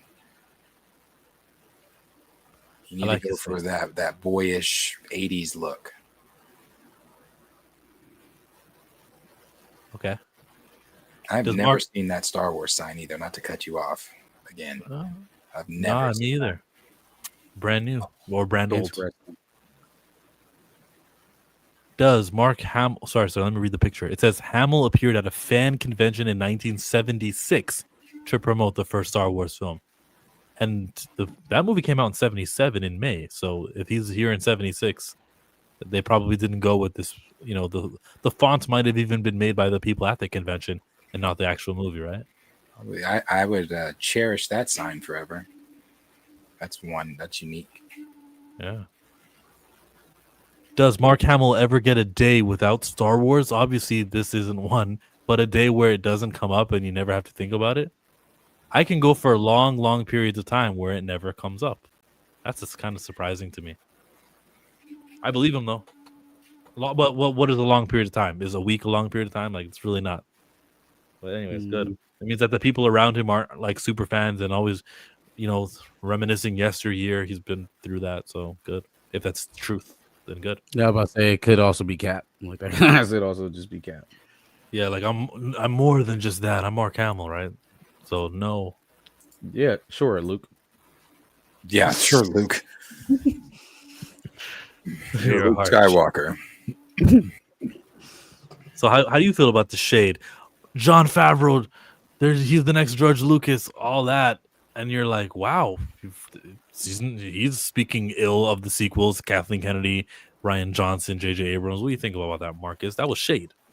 Well, so he can't be shading J.J. Abrams because J.J. Abrams only did A Force Awakens and Luke wasn't in that one. So this has got to be Kathleen and Rian Johnson smoke. But I feel like it's accurate. I feel like it's what we already thought about that group of individuals within Lucasfilm. I think he's saying what we wish we could say and actually be heard. So good on him. I think it is JJ too, because he says, I wanted to do The Mandalorian because there was a plan. There was a beginning and an ending, and it was thought out. Well, sure, but that could also apply to Rian Johnson and Kathleen Kennedy, who changed JJ's plan mid-trilogy. And by that time, that's when he got introduced to it. I don't think they necessarily had plans. Well, no, JJ had plans. He had plans for Luke that were a lot better than what the hell we got in Return of the Jedi. But again, those plans got scrapped, so that could still be a shot at Rian Johnson and Kathleen Kennedy. Yeah, man, imagine if those movies were good. Imagine if the trilogy had the same guy for 3 straight movies directing and writing, and it was J.J. Abrams, out. bro. Can you just imagine? I know, but it wouldn't have been what we got with Rian Johnson, because Force Awakens problems, but you know what? I liked that time. Who we heard telling the story about what it was supposed to be, but instead of Rey walking up on Luke and him being drunk and looking at her all crazy when she has his saber or whatever, I guess he was supposed to be sitting there meditating while levitating huge ass rocks or something like that. You know who changed that? Rian Johnson says that's not what I'm gonna. I'm not doing that in the new movie, so change that around. Yeah. No, I want him to be drunk and destitute. I want him to be Mo from The Simpsons. I want him to be what?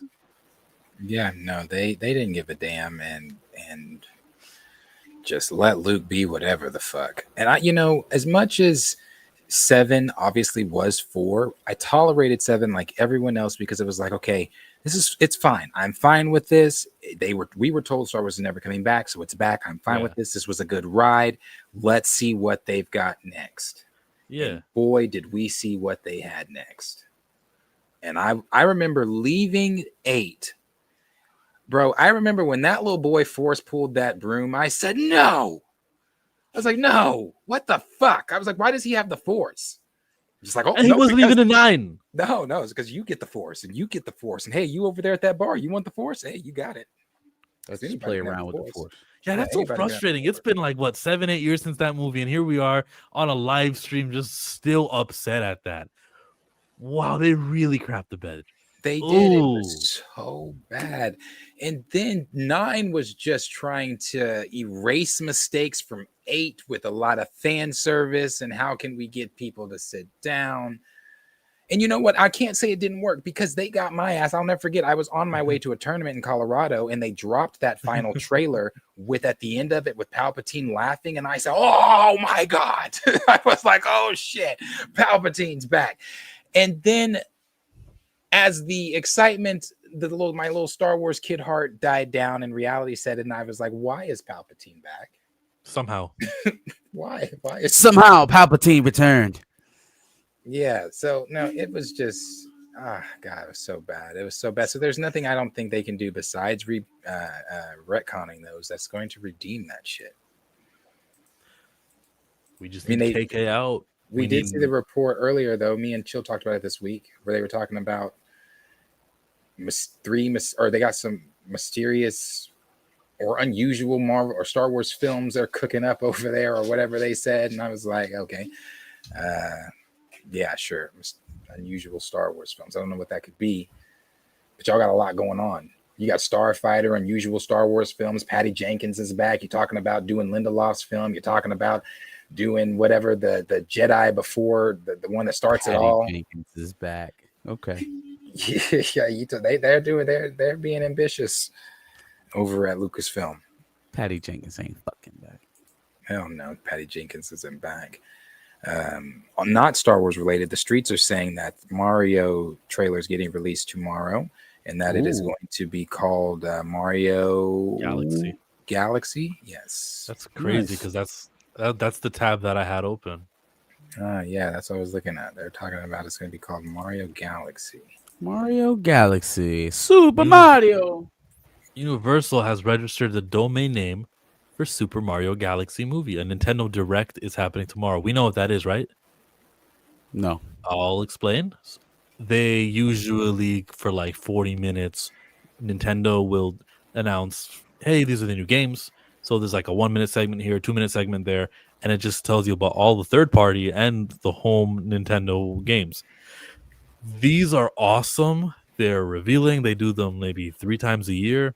Nintendo Directs this year, though, is a whole hour long.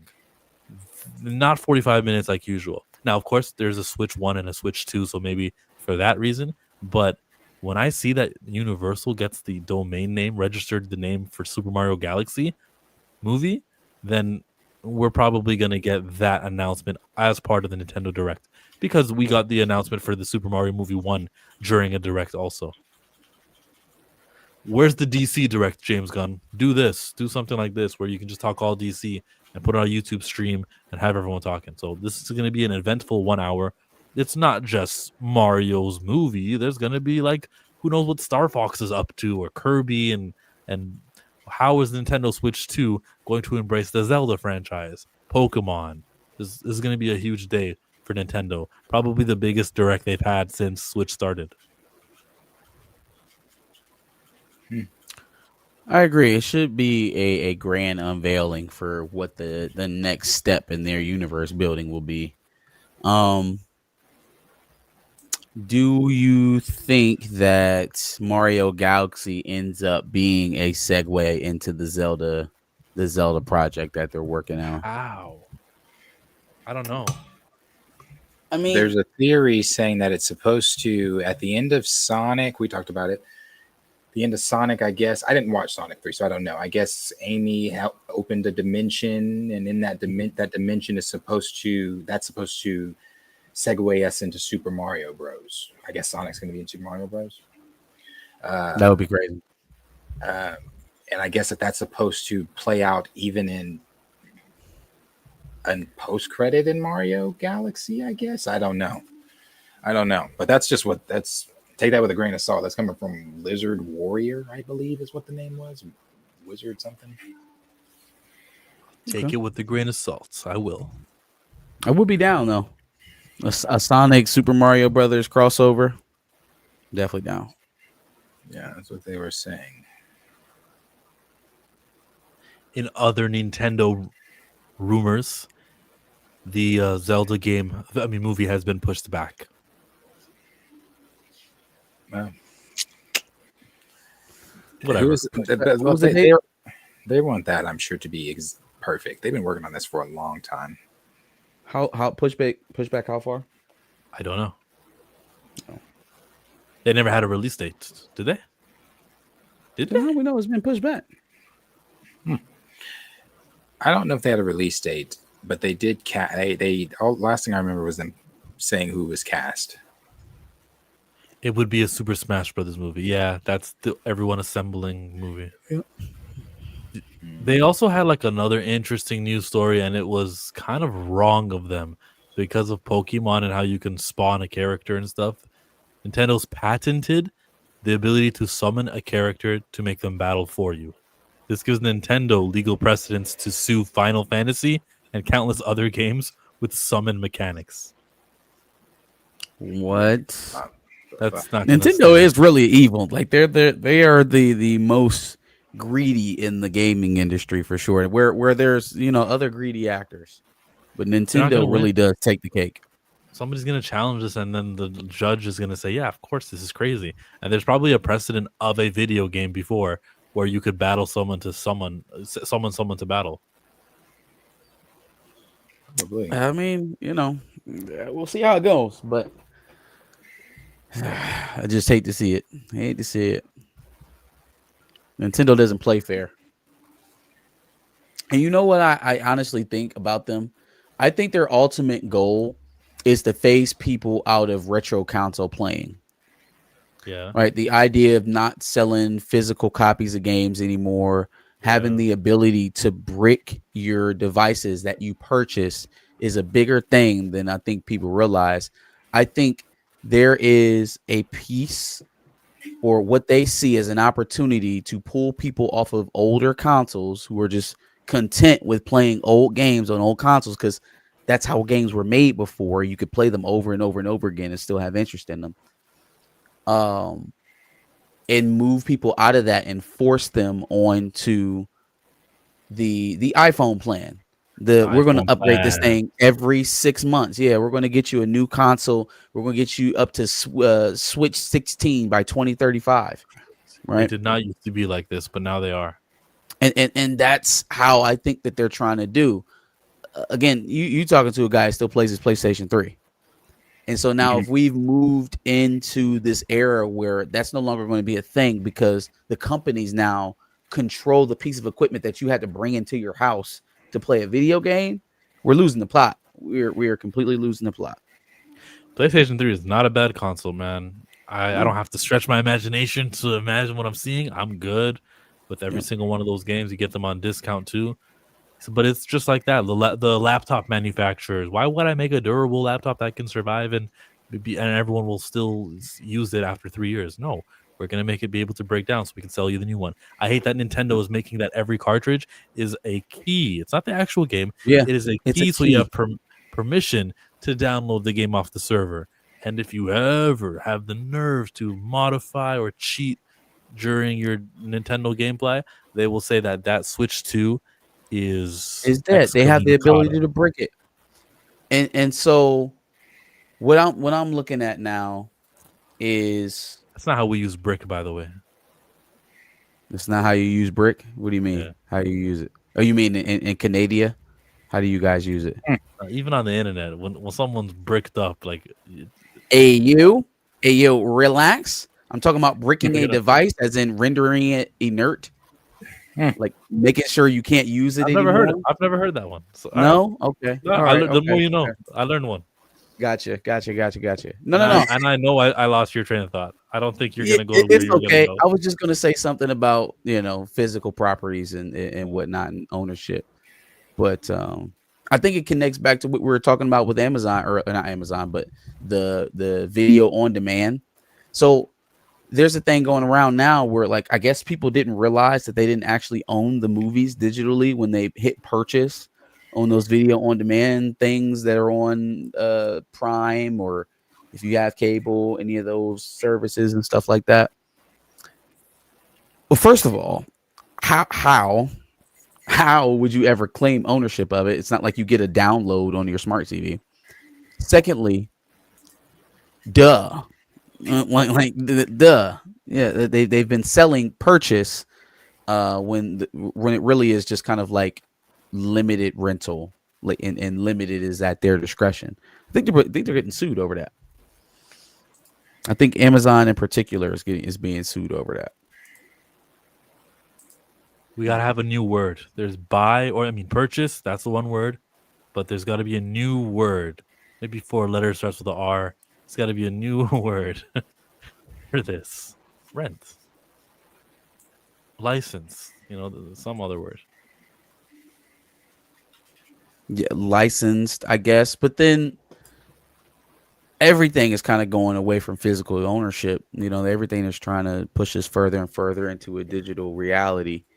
Our money and jobs, everything is pushing towards a digital imprint. So I don't know how you fight it. I mean, obviously, Nintendo's going to have to start taking some financial losses before they change course. And by the sales of the pre-sales of the Switch 2 and then pre-sales of Mario Kart World, it doesn't seem like they're on the cusp of that anytime soon. So, absolutely. Super chat. Make this money, take this money. Ain't no way you can take this money. Ain't funny, take it, honey. U of M. What does that mean? U of M. U of M got clapped. Hey! First of all, watch your mouth. Oh, clapped is strong. And Darius don't even know because he ain't watched the game. I didn't, but I do know that they lost, and I do know that they were going very crazy downtown. Hey, you win some, you lose some. But you live to fight another day. I'm mad you paid $2 to get that up there, though. He does this. No, this guy here, he'll irk you and he'll pay, and you're like, "What do you?" Just know we got beef now. Yeah, I'm Two Fly Cam. We got beef. It's on site. So you make sure you speak when you see me. You know what I look like. They got you got a Sooner in here. Ricardo's a Sooner. Boo! Tomatoes. Yeah, you got a Sooner in there. Yeah, they were happy. You can't tell them Y'all shit. Want to know what do you know what the story of Boomer Sooner is? Like why they say that? Because they're cheaters. Yeah, so apparently at the time. I'm guessing around the Homestead Act, when they was just letting random Europeans run around our Midwest and Western states and picking out land from Indians. Yeah, the land They run. created a game, right? So it was basically they're going to let a shotgun go off, and then family full of settlers can just run out into these stakes. They've staked plots and land that they gave to the Native Americans, but then took it away because, we didn't think that they wanted it. Okay, so now we playing games on it. We stick the stake in the land. You pull up a stake, you get a plot of land, right? So now the boomers are the people who waited for the gunshot and ran out and stole their Indian land. But the Sooners are the ones who pulled up weeks, days, the night before, hid out and waited for the shotgun so that they can get the best land. So the Sooners is the cheating MFers, and then the boomers are the ones who are a little bit behind the curve, right? They admired the Sooners so much. That's why they named Oklahoma after them. That's it. Everything's racist, y'all. Something is there's a racist thread in just about everything. That is the story. How you cheating on stealing somebody else's land? Oh, it ain't bad enough you taking some shit that don't belong to you. You gotta cheat. You gotta show up a night before and cheat out everybody else. There's this whole thing too. When the Dawes Committee came and spoke to the slaves and gave the Native Americans their land and gave the slaves their land, you had the white settlers coming in during the Oklahoma land run that were paying for Native American cards. They're called $5 Indians, paying for Native American cards so that they could say, "Oh no, this land's ours." Like, you're gonna open up a whole nother can of worms on that variant on the $5 Indians thing. Oh yeah, trying to stay away from that on this stream. They definitely was up to no good, stealing from these black folks, especially for the freedmen folks that had like oil on their land. Don't go saying you had oil, because they was running your black ass up out of here and saying, "Oh no, that's our land you found oil on." I mean, not even that. How many families actually had access to the Homestead Act, could actually go out and claim their free stolen Indian land like all the other their white counterparts in the country? Yeah, no, not many. My only contribution to this is this. I love Brian. I'm going to Southern Methodist University. These shits are funny. My name is Mason Jury. I'm going to OU. Boomer Sooner, baby. Boomer Sooner, baby. Wait, this ain't the black dude that be mocking him? My name is Madison. I'm going to Texas Christian University. You gotta pull up the dude that mocks them. That shit is hilarious. Go Tigers. Hey y'all, my name is Maddie Grab, and I'm going to Texas Christian University. What are these called again? I'm going to Arizona State University. Like the school slogan? What's the name of this? What's this video captioned? It's called Funny Southern Girls College Decision Day. Okay. And I'm going to Whoa Pig. There was that one girl who didn't sound Christian, but she was going to the Christian Academy. University. Worked up. Hey y'all, Crazy Soul, and I'm going to Texas Tech. Guns up. Hi, my name is Wesley Siga. I'm going to the University of Arkansas. Woo Pig. Hey y'all, my name is Shelly. I'm University of War Eagle. Woo Pig? That's what Arkansas says? Yeah, they say Woo Pig. Hi, my name is Joseph. I'm going to Abilene Christian University. Scratch your cats. Hey y'all, my name is Olivia Davis, and I'm going to Louisiana State University. Go Tigers. Go Tigers. Check the private chat. I like Go Tigers because of how it's spelt. Go Tigers. Go Tigers. You got one more? You got a YouTube short for us? Let's see what we got. This shit is hilarious. This is what I thought you were pulling up. I'm going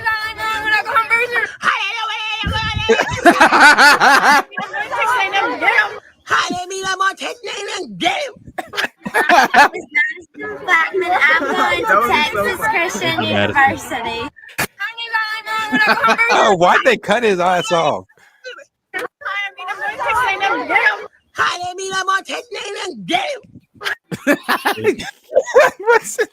What's his TikTok? What is his TikTok name? Oh my god, shit is funny. You know what else is endlessly hilarious to me? Now I can't stop laughing at it every time it comes on. Nothing beats a Jet2 holiday. Nothing beats a Jet2 holiday. And right now, that shit. It'd be so random. Somebody getting their ass beat, somebody getting their car stole. Like just something random. Nothing beats a Jet2 holiday. I was watching one, the caption, you know how you can pin where you are? I guess they were in Vegas and it started and you can't hear the dialogue between the people. All you hear is nothing beats a Jet2 holiday. It was this black man, no shirt with this white man. It looked like they were like in a CVS Walgreens or something like that. And I guess he had the door locked so the black man couldn't get out. I'm telling you, this brother had on some he had to have taken some super soldier serum. He said, pow, knock the glass out the and they were, and the whole time it's nothing beats a Jet2 holiday. I was like, who the fuck is Jet2? And why have I never heard of them? Why did I look them up? Yeah, I was gonna say, why did I look them up? Because I was like, well, shit, can I take a Jet2 holiday? Yeah, they say nothing beats a Jet2 holiday. I might have to check that out. Oh, that shit's funny. They got deals on flights. They got a $400 flight credit or something if you listen to the whole commercial. Got pretty good pricing on flights there in the UK. Maybe they got some sense. Man, I was trying to find a longer form video holiday of that dude, because he does every time they do this. He does this all. I can't believe he's just not popping up. Hi, my name is Boomer Center. Could you see what his TikTok name was on that video?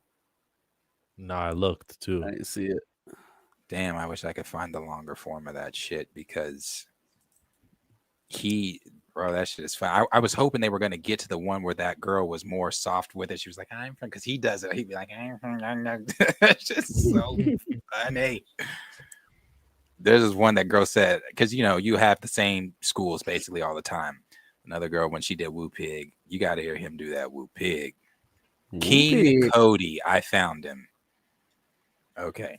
Did you talk about the Black Panther comic? The first 10 minutes is the Black Panther comic. Check the private chat now.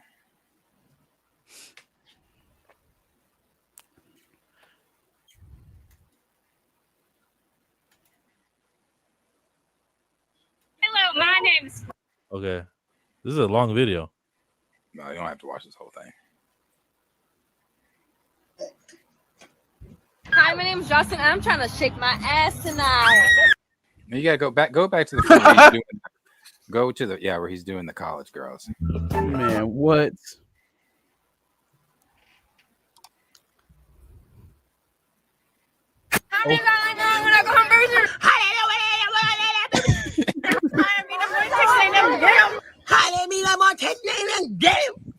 My name is Madison Blackman. I'm going to Texas Christian University. My name is Madison Blackman. I'm going to Texas Christian University. Hi, my name is Kayla Son. I'm going to Texas State University. Eat 'em up, cats. Hi, my name is Taylor Son. I'm going to Texas State University. Eat 'em up, cats. It doesn't sound like that. I'm Baby Mahoney. I'm going to Boise State University. Go Broncos. I'm Baby Mahoney. I'm going to Boise State University. Go Broncos. Hi, my name's Riley McCormick, and I'm going to Samuel State. Go Aztecs. Hi, my name's Riley McCormick. I'm going to San Diego State. Go Aztecs. My name's Betty McKeown. I'm going to FLC. My name's Sam Jordan. I'm going to LUNT. I'm Leah Silva. I'm going to Baylor University. I'm Leah Dean. I'm going to Baylor University. My name's Lily Patterson. Going to Texas A&M. Get married. My name's Emily Patterson. Going to Texas A&M. Get married. My name's Kyler Murphy. I'm going to Oklahoma Baby Center. My name's Kyler Murphy. I'm going to Oklahoma Baby Center. I'm Laura Byrne. I'm going to Southern Methodist University. Go Ponies.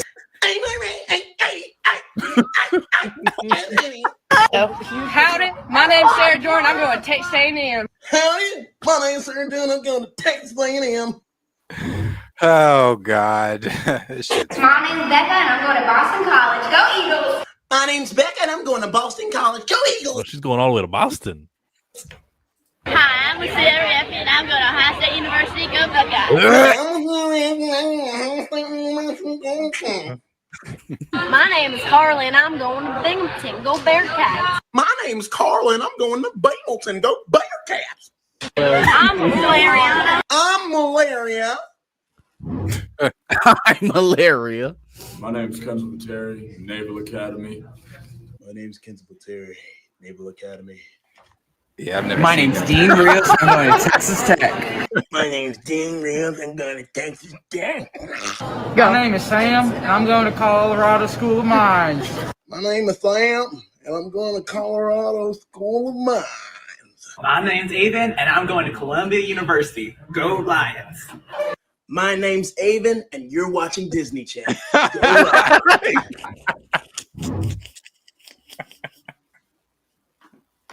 That last one was Why a are banger. people not going to the movies? Because TikTok does that for free, and there's so many. That of was them. a banger. That was absolutely a banger. That motherfucker's funny. Woo. He's funny. I like him. Who is he? King Cody? King Cody. Cody with a C.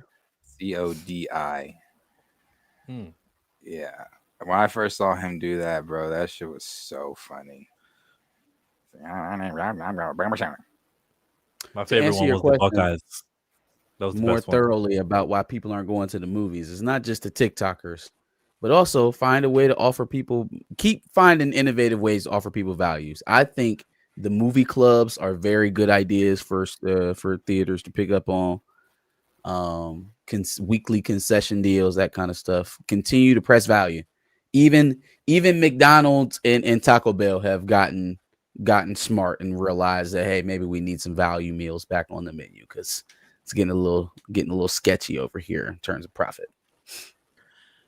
Stop supporting Burger King. Stop supporting McDonald's. Oh, is Burger King in it too? Yeah, I knew Wendy's and McDonald's. International. Damn. Well, I guess just for the association, he's a certain somebody's favorite. So I guess. Nestle is another terrible company that you can live without. Like, they offer you no nutritional value. Nestle can be skipped also. There's a lot on the boycott list. And if you just add a couple more on your shopping, as you're going aisle to aisle, you just remember, oh, I don't shop with that brand anymore. I'll just go to the one next to it. Eventually, like, you can flush out all of those nasty companies who don't care about, human lives and stuff. To add to the motivation and maybe going away, Nestle is being sued for something that I had said was always happening. It was just kind of common sense for me, but people were always convinced that they were just breaking up ice glaciers and going to fucking Fiji and shit to get this bottle of water. But apparently, like 70% of the shit they sell is filtered, like tap water, just tap water. And so, like I always say, I was like, because I'm a tap water baby. I drink some tap water. I don't give a shit. But oh my God, it's so nasty. It's so nasty. It's like, that's what they do in these factories, right? Just tap water with microplastics. Glaciers from Antarctica, melting them down and filling up the bottles. You think that's how that's happening? Mm-hmm. That's hose. This is filtered hose. This is unfiltered hose. This is alkaline water hose. Okay, hey man, I grew up drinking from the water hose. We used to drink from water hose outside. We used to do all kind of ill-advised shit that they tell us not to do today. This is just funny. Generation. And then that other video is that Jet 2 holiday one, but this is just funny. A Jet 2 holiday. They gonna let this nigga just stand here and stare at people. Somebody better give this nigga some money because I ain't got nothing to give him. Bro. You know what I'm saying? Me, myself, I don't be giving niggas money like that. You feel me? And they should do something about this nigga standing out here looking at inside everybody's car. I gotta die for that nigga. I'm not even finna waste my time and look over there because I don't got no bread for a nigga. That's the crazy. Everything about that video just threw me off, right? Like the fact that he's so intently staring into the car. I don't know what's going on with Buddy hair. When he starts speaking, I expected to hear a female voice. The whole situation was nuts. Oh, Do the last one. Do that Jet 2 Holiday one. This is the nigga with the super soldier serum that punched the shit out this glass. This shit right here is so funny. Nothing beats a Jet 2 Holiday.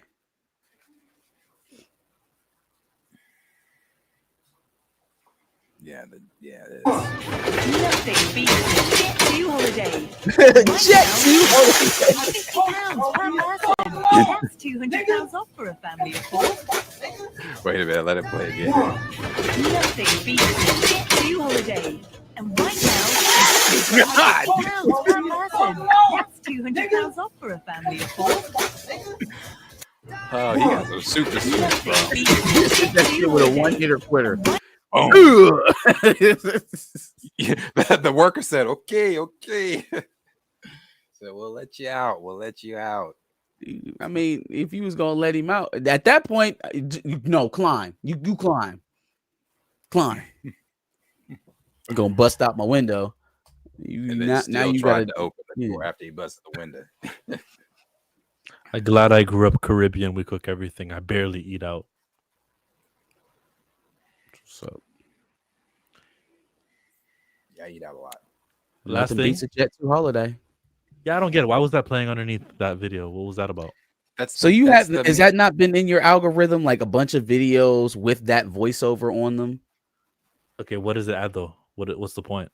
It's funny. It's supposed to be like while random. This is going, while this crazy ass chaotic shit is going on, they're talking about Jet 2 Holiday. Like they'll put it over, like, for example, maybe like two people fighting at a restaurant and something like that, and falling all over the tables, and you won't hear that fight, but you'll hear nothing beats a Jet 2 Holiday. Like just the position of a peaceful and calm and holiday shit, and then just stupid. Yeah, okay. The chick that did it has gone viral. They actually found TMZ found her on the street last week. Did an interview with her. Fuck up. The bitch is saying nothing beats a Jet 2 Holiday. Yeah. Shut up. Oh. TMZ. Them apparently, like, she works for the airline and she's gotten stopped, boarding planes and stuff like that. So, I quit that airline. Oh yeah, no, I'm done. Yeah. I'm gonna try to maximize on this. I'm gonna be on somebody's shit talking about a Jet 2 Holiday soon. Yeah, I'm bigger than y'all. That's funny. Be out here like Hawk-Tua.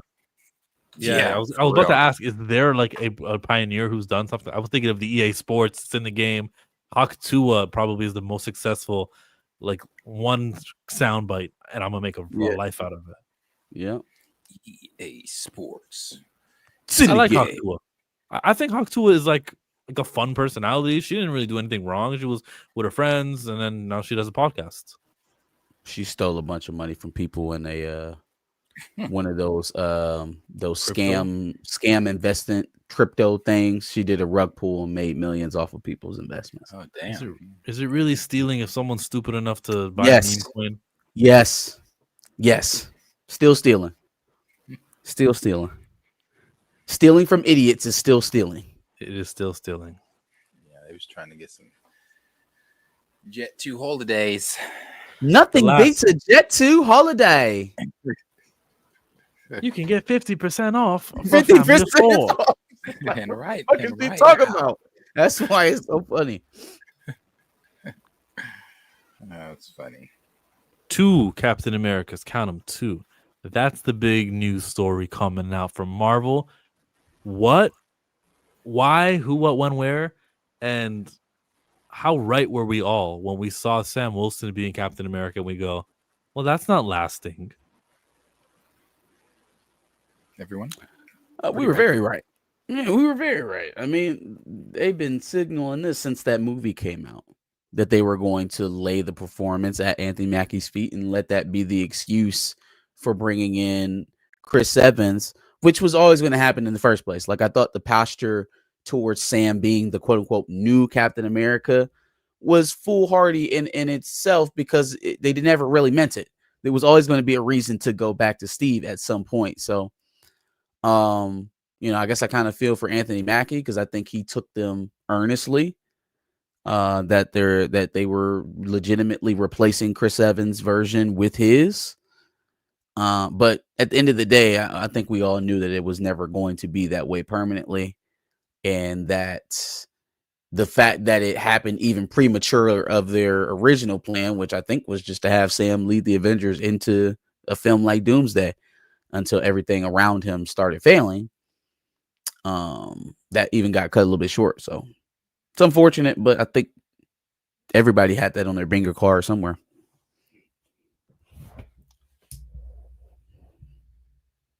Yeah, I don't know what they're thinking, or why they think that, or why they ever thought. Then they never thought that Sam was going to go on and lead the new suck or whatever. Now that might have been what they told Mackie, because he came out saying, "Oh, I expect to be Captain America." What did he say? The next 9 to 10 years? Yeah, that may have been what they told Mackie. But that's not what's happening. I mean, Feige himself already said we're recasting Captain America. They say, "Hey, go to the Country Music Awards, present the Country Music Awards, and tell them that you're Captain America. It'll be great. People, let's warm them up."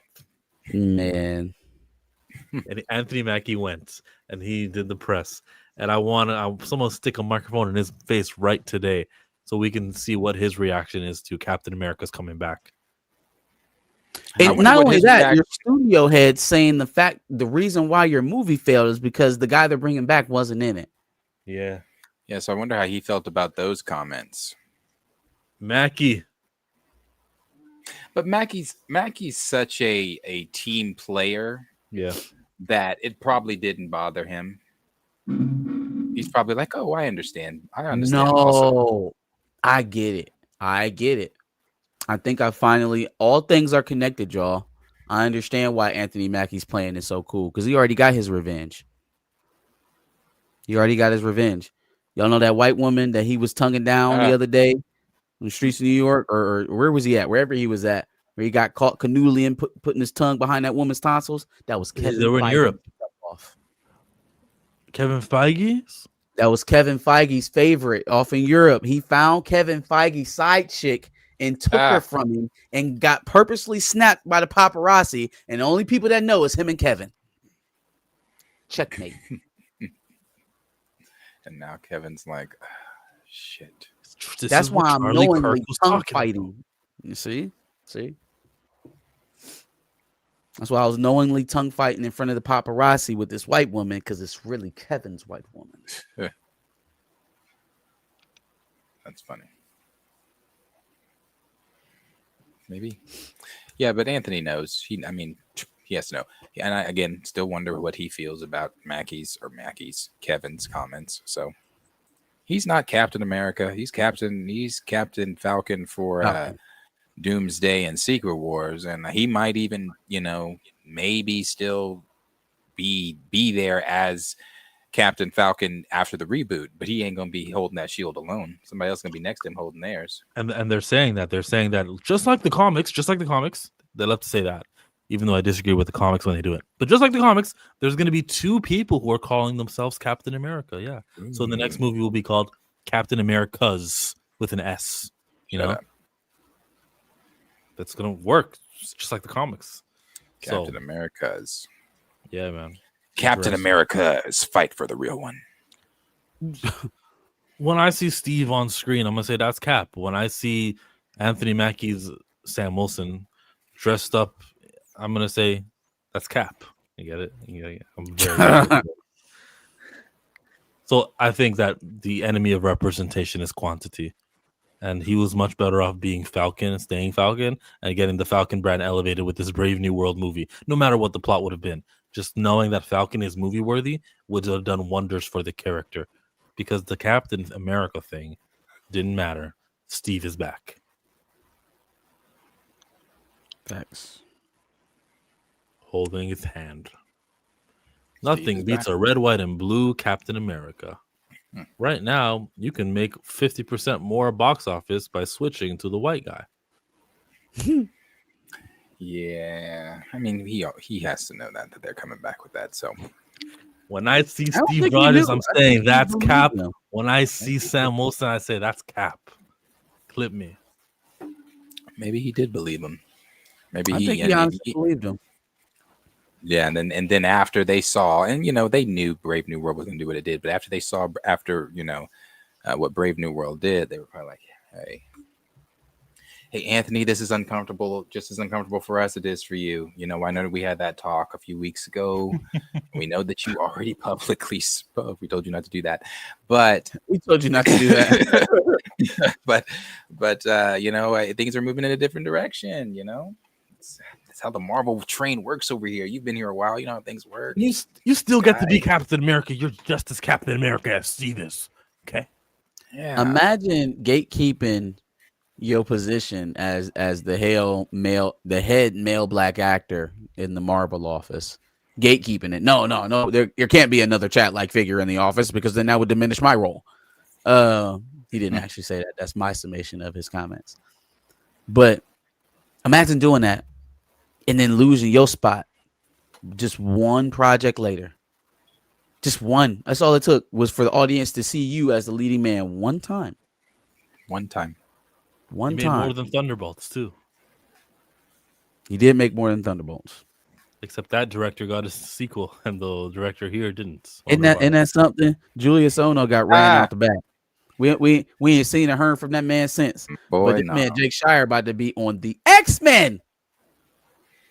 Somebody call up Nia DaCosta, because if he's getting X-Men, then I guess y'all got an Alpha Flight project for her, right?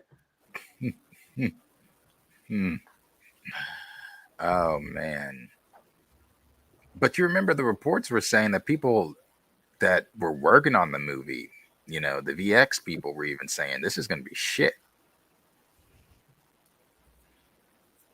Yeah, no, I mean, listen, I think everybody knows who has the X-Men vision over there, and he's not in the house right now.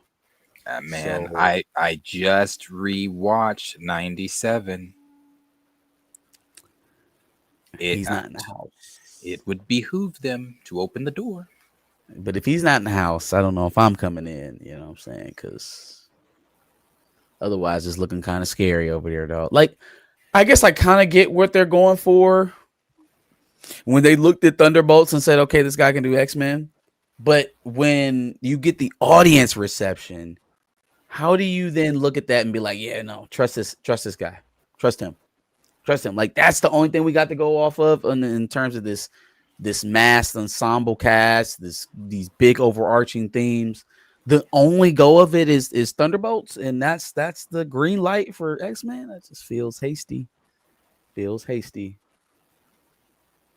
Hey, and I'm gonna keep going back to the same thing I keep saying. Everything that you just said, and now you add their casting call and the characters that they're casting for the front running characters, and oof. I don't know. Are we? The question for me is: are we going to sit around and let them? Are we going to wait for them to fuck up X-Men before it's like completely over? I don't feel like we're going to make it there. I don't feel like we're going to make it to a point where we can fuck up on X-Men. Like if Doomsday and Secret Wars doesn't go off without a hitch, I don't feel like how do we walk in to X-Men with the same exact plan we walked into before pre-Secret Wars if that's not successful? That would be like if Endgame failed and then they went ahead with the same plan that they had pre-Endgame. It wouldn't be successful if they go with the plan that Feige wants to go with. And I believe Feige, if the reports are true, and I believe they're true, if he did not like X-Men 97 and he doesn't want to go the route that Bo was going as far as like showing the intolerance against the X-Men on top of that, and he wants to go a different route with them. He doesn't want to be woke. Okay. Well, again, it's kind of you can't do that without you can't tell that story, that you can't take that part of the X-Men out of the X-Men. I agree. I mean, just again rewatching 97, that's some of the best writing in the intolerance to the X-Men is some of the best writing in 97. The conversation Scott has with President Kelly, the conversation that Magneto has with the UN when he takes them above the Earth's atmosphere. the conversation that Val has when she's saying what she's saying about Magneto being right to Sebastian. I mean, I think what they're going for is a more social outcast group kind of thing, like more of an outsiders kind of angle, more so than racial discrimination. It's more of a comfortable pocket for a white guy to talk about. What part? That they're trying to go with a more of a like a misfits or a social outcast setup for the X-Men as opposed to racial discrimination, because it's just a more comfortable pocket for a guy like Jake Shire to write from. That's crazy. Well, then he doesn't. Then get out the pocket. Yeah, I will. Yeah, and get out the pocket, because if that's more comfortable for you, again, I don't think we need to be. I know you all agree. We don't need to be catering to what's comfortable for the director and these things. If you can't do the material justice, if that makes you uncomfortable and you can't write that, then don't take on the X-Men. Well, it could be him, and it also could be Marvel, right? I don't think Marvel. They literally had a black man being Captain America, and they talked about race for like, I don't know, maybe 2 minutes, and there was another guy saying it, and it was Isaiah Bradley saying it. We still have not really gotten what Sam feels being a black man, being Captain America. We know what he feels replacing Steve. We know how he feels in terms of not being a super soldier. We still don't know what's in that man's mind in regards to being a black man wearing the stars and stripes. Still haven't addressed it to this day. So I don't think that Marvel necessarily wants to get too far into those conversations, because now we're talking about human nature in their predisposition towards ostracizing, towards otherizing people. It's just it's an uncomfortable conversation. You got to start pointing the finger back at yourself to a certain degree. They could do the Shi'ar Empire. They could do the anything out in outer space. Have a whole bunch of mutant stories to adapt there. Build to a War of Kings crossover movie. Are you saying like War of Kings crossover movie? Are you saying start with the Shi'ar? Are you saying start with the Shi'ar to avoid the intolerance story on Earth? I mean, I could see them doing that or whatever, but it's just like, what? I don't like that, man. That is some of the best themes with the X-Men. I don't like that. Also, the idea of a story that hasn't been done before. Say it again. That we wanted to do a story that hasn't been done before. So we're gonna have Gladiator, and we're gonna cast all these mutants, but we're gonna all go to space. And then the Guardians are going to mix up. There's going to be an annihilation wave that's going to tie in with the War of Kings. Jonathan Hickman just wrote Imperial. I'm sure that will cross over also. They can do Vulcan, and Vulcan is just a white guy. He's got no special racial anything. Like, they can do that story. Deadly Genesis. They can start from there, from that 06 period, and just build forward without touching race. I feel like cosmic mutants are something that's kind of earned through the building blocks of which you get out of them being in the school and them having the yellow and blue teams. Like, it's not okay. Krakoa. I don't think you can just jump off into cosmic mutants. You know, it's kind of a leap. So we go to Giant Size X-Men #1, where they fought versus Krakoa. Nothing having to do with the racial oppression or anything. Sure. But can you do that with the lineup that they are wanting to go with? I can't make miracles now. We need some X-Men. We need some real X-Men. We need the real ones. We need the real ones to make it work. So here's the Anthony Mackie Jamel Hill interview from 4 years ago, way longer than that. Let's hear what he had to say. If a green dude can kick ass, so can a black dude, and so can a female. Because of obviously the unfortunate passing of Chadwick Boseman, when we look around the Marvel universe, there's obviously there's Don Cheadle, and there was Chadwick. With Chadwick being gone, does that now put your character as being one of the major ones that's black in this universe? Does that give you any extra sense of responsibility at all?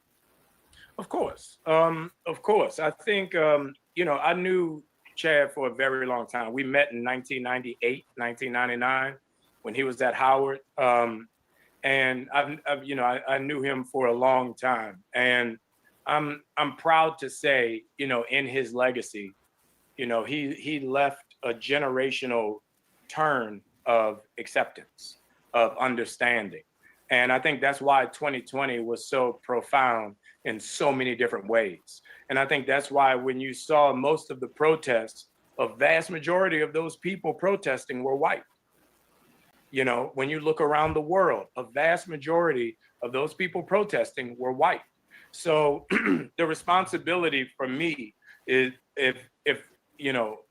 would just be keeping his legacy and his traditions that we've talked about. What the fuck did that have to do with the question she asked? That the vast majority of protesters were white. I feel like that's that all lives matter stuff. That's that like, look, I don't want to get too racial with it. It's important to everybody, really, not just the responsibility of being a black actor. I'll keep that going and keep it alive. Chad was a phenomenal human being, and he was a beautiful brother, and he did everything the right way. And that's something, even down to him passing, nobody knew he was sick.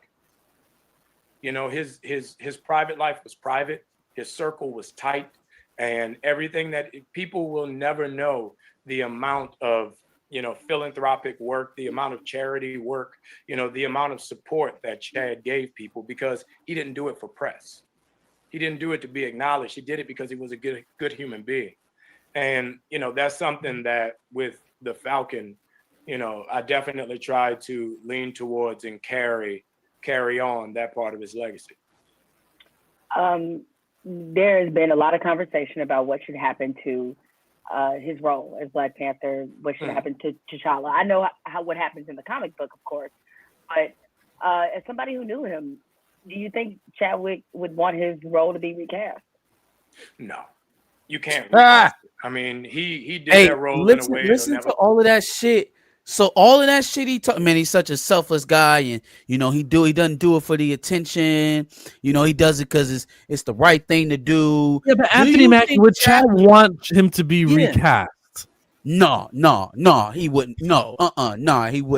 He wouldn't. Cause see, what that would fuck up is me being the HIC here at at Marvel, and he wouldn't want that. He wouldn't want nobody coming in and overshining. It's my go. It's my turn. He was doing it. Now I'm doing it. He wouldn't want somebody else to do it while I'm doing it. So no, I don't think that's what he wants. Oh, but there's this clip of his brother, and I ignore that one. That's not important. Chad is a gatekeeper. That's his legacy. That's how he would want it. Yeah. You can't recast it. I mean, he did that role in a way it'll never be done again. And I would hate for an actor to have to pick up the baton that he left behind, because this was the most dishonest shit. It was almost like a poison pill. Amazing. It was almost like a poison pill. Go ahead, play the rest of it. Just looking at the reaction to Black Panther, there's nobody that could bring the grace to that role that he did. So I wouldn't want to see, Anthony Mackie as Black Panther. That would we wouldn't either. Well, you already Captain America, so you kind of can't be double duty. You can't get all the checks, Anthony. You can't get all the checks.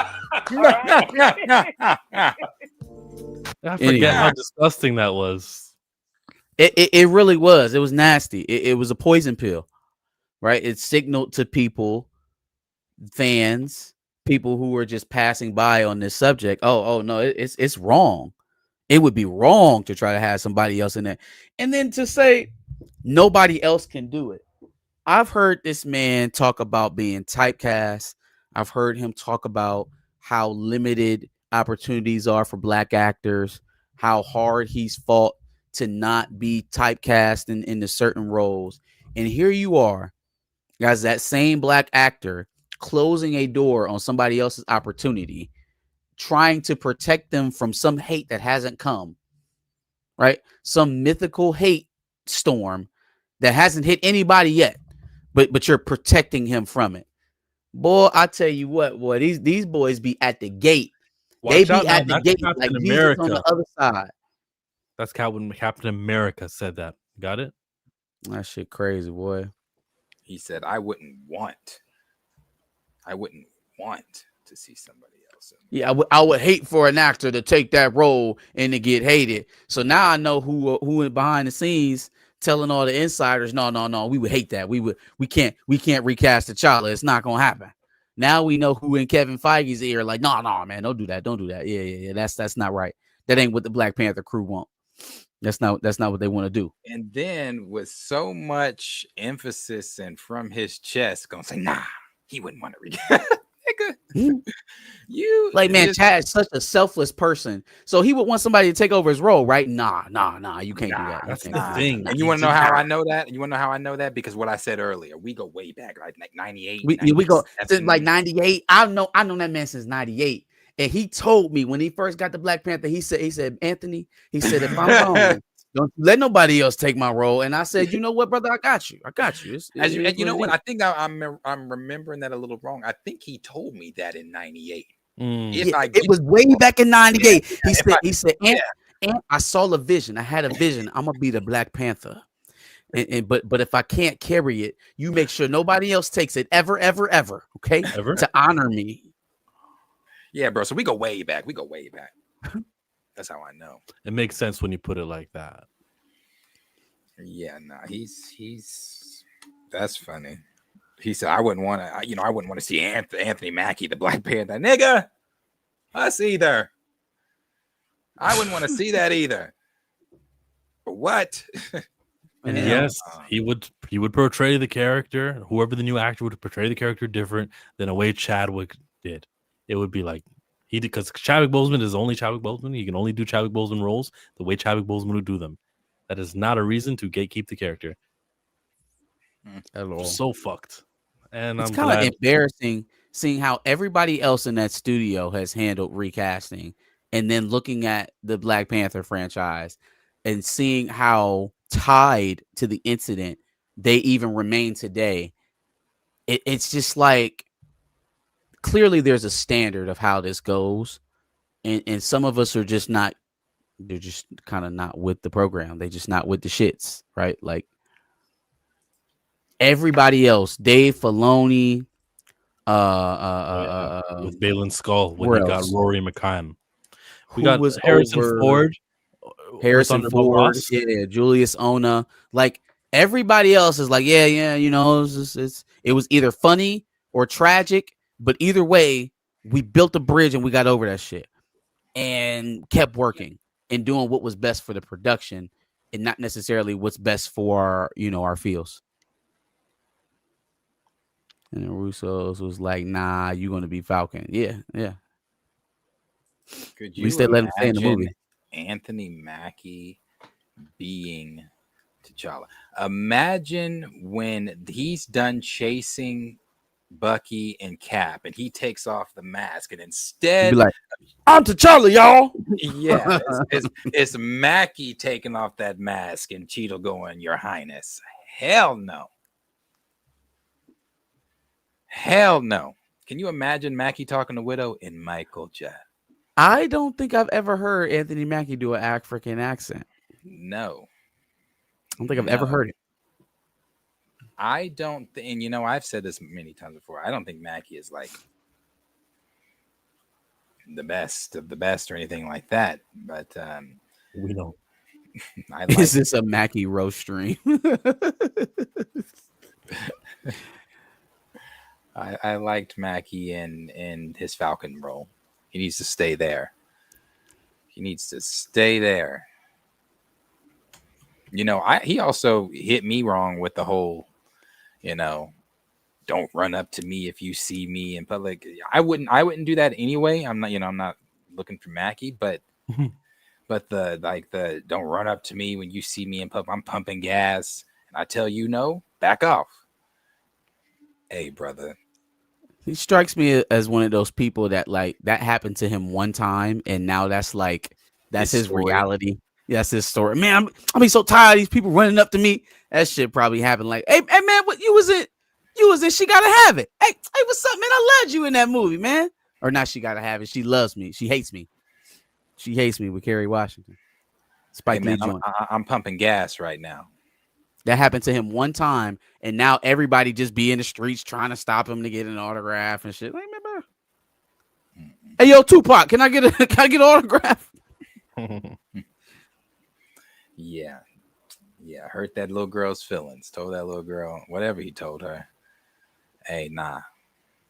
I'm not doing I wonder when people see him, do they go, "Hey, oh, you play Falcon," or do they go, "You're Captain America"?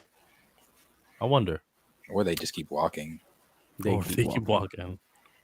Keep walking. Yeah. Yeah, man. Fun stream.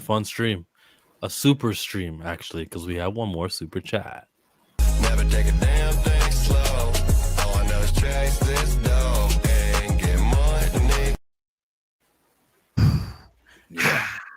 Kick him in the face. $2. Do they find the shooter? Chop. Do they find the shooter or nah? First 48 is running out. Nah, I don't look, man. Hey, listen, it was Goodwill successful. Hunting, but I don't think Buddy's just gonna pop up. I think he's on a fight or a boat going due east. Anyone who does turn out to be, oh, we caught him, and they bring him in, that's just a patsy at this point. Unless you found the guy on the roof, unless he was apprehended there on the scene, I think the professional hit was success. I think the limp was the gun in his leg, Tina. I think that's what it was. That's how he concealed the weapon at first. Because I was looking at that too. I was like, man, this man got away limping like that. And then I put 2 and 2 together. I was like, oh, he probably got it in his pants. So wait, which limp? Are we talking about the old man? So no, the old man wasn't wasn't the one. They let him go. They got more video footage of the guy who was on the roof and where he ran. They were able to get some ring camera footage of him running between houses. So he ran out at the last photo that they had of him from the other side of the house. I think in the beginning where they were showing him limping up into his position, I believe, I haven't had it confirmed, but I think he had his gun in his pants. I don't believe it. All fake news. I sort of agree with you. I don't believe it either. Mm-hmm. If I'm that old man, I'm suing the fuck out of y'all. I came to watch Charlie Kirk. Darius, he ain't suing shit because he just wants to disappear into the crowd. That man is a member of the club. Oh yeah, that man is a member of the club. Yeah, it's like we were. Yeah, like we were saying earlier. Yeah, it's all. I don't believe any of it either. So we'll see. Do you believe this? Mackie left his credit card at my bar a few years back, filming Endgame. He was such a toolbox. Oh, I believe it. Wow. Damn. You heard it here first on Pantheon. Appreciate that. Suplex Dinner Club. I believe it. I'm telling you, after that little girl got on TikTok and was like, man, I tried to meet Anthony Mackie, and he was like, It was the mom and her son too said the same thing. Like, this man gonna tell my son he don't do autographs. Like, hey, little baby Cap, if you don't sign my son's t-shirt, stop playing with me. Man, I'm telling you. Talking about you don't do. I know you don't. I'm trying to get you one. Yeah, I know you don't. I'm trying to get you one. That's funny. Yeah, no, Mackie. Too cool for school. Couldn't do that with me. I'd be like, brother, what? Falcon? Nigga, I'll singe your wings. Singe. Now you can confirm it. I don't think I want Anthony Mackie's credit card, on a tweet or a DM. I'm good. Anthony Mackie's credit card. You don't want his identity? You don't want to be Mackie? Nah, man. I respect his privacy. You ain't see Sam. Sam can't even get a loan. What you want his identity for? Man's got failing businesses. His credit probably terrible. This is the Mackie roast. Who wrote that earlier? You were right. Anytime you bring Mackie up for me, I'm gonna be How did he let that go? All right, Sam. So this is what we're gonna do, right? One of the B struggles to, obviously John Walker in the series is going to be your financial status, right? You're going to have a hard time. Black man going to the bank trying to save his family business, hits a stone wall, right? And he just listening to this shit like, what the fuck do this got to do with superheroes? Isn't Baron Zemo in this series? Why am I struggling with debt while I'm wrangling in Baron Zemo? Who else doing that? Who else counting their taxes while they wrangling down supervillains? Because Whose they idea? sold it with, and after all that bullshit that you go through, you get to give a 60-second inspirational speech in a very uncomfortable, goofy looking suit where You got to get do the better, Senator. to do better. How does that sound? Where do I sign? You got to do better. How does that sound? Yeah, I love that. I love that. As long T'Challa's not popping up at the doors, right? No, we're just gonna have a couple Doras show up, not T'Challa. Okay. Yeah, let's keep that nigga unrecasted. Yeah, I'm down. I'm for it. He would just go on in and do his Mackie shit. Yeah, I'm interested to see how he feels after Endgame and all that. Endgame, Hey, Doomsday. You're wearing a basketball, and I'm wearing a basketball t-shirt too. What are you wearing, Marcus? A Marvel t-shirt. Oh, almost 3 for 3. We'll get him next time. Next Pantheon, we should all wear purple. They did Pete Hegseth had the army all stop and do a prayer for Kirk. I mean, yeah, pray. It's cool. It's a force everybody in the army to pray. It's a 2-minute and 40-second prayer. I don't have time. I don't have time for any of this. All right, Pantheonis. It's been real. It's getting late. Bust down, Pantheonis, bust down. That I am gonna get a that's gonna be our outro. Bust down, Bust down, Pantheonis. You know who had the best remix of that? Who had the best remix of Tatiana? Cardi B. I vote what? Meg Thee Stallion. No. Glorilla. No. Was Iggy Azalea? No. I don't know who. Yeah. Iggy Azalea. That's crazy. The Queen. Yeah, stop playing. Beyonce did a bust out. Whoa. Yeah. You know, wrong queen. The Petty Queen. queen. The petty queen. The Queen. The petty queen. Onika Mirage. The Barbie. The Harajuku Barbie. Yeah. She did the best remix to Bust Down Tatiana. Yeah. Go listen to that. Or don't. Or save your eardrums. Go listen to that remix. Well, it could be good. She's a top 5 dead or alive rapper. She could probably kill it with the Bust Down Tatiana remix. She did. All her top remixes. 10 dead or alive rapper is aggressive. Top 10. But I don't want to start any more debates. It's getting late. I was gonna say, I don't know if that's aggressive.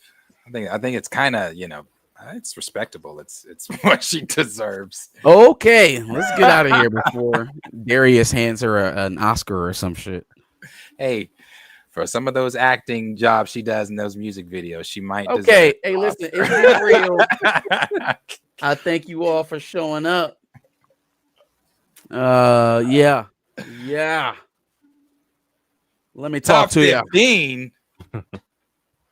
Man, we're getting closer. Yeah, we're getting more to her range for sure. Y'all better go. Cue the Josh. Wait, I want to actually outro and everything and talk. Okay. I wasn't ready to go. Hey, I'm gonna talk about Jonathan Majors and the Tamron Hall show as soon as I hit end record on this. That's the mission. I'm gonna see what the algorithm says because the algorithm has not been kind to me for a year, and we'll see what happens there. We'll see if some of those guys who subscribed to me last year will show back up and see them in the comments. You check that out too. So see you on stream 3:00 tomorrow, Friday. You want to do a stream? You want to invite people? What do you want to do for the morning stream, afternoon stream? I'm not sure. I have to see. I'll have to see. I'm not sure. Before we get out of here, I'm just gonna say this. You should go listen to 5-Star Chick. Just skip to Nikki's part. It's one of her best features. Yes, let's go back to 2009 to get some good Nikki. Hey, I've even said old Nikki was the best Nikki.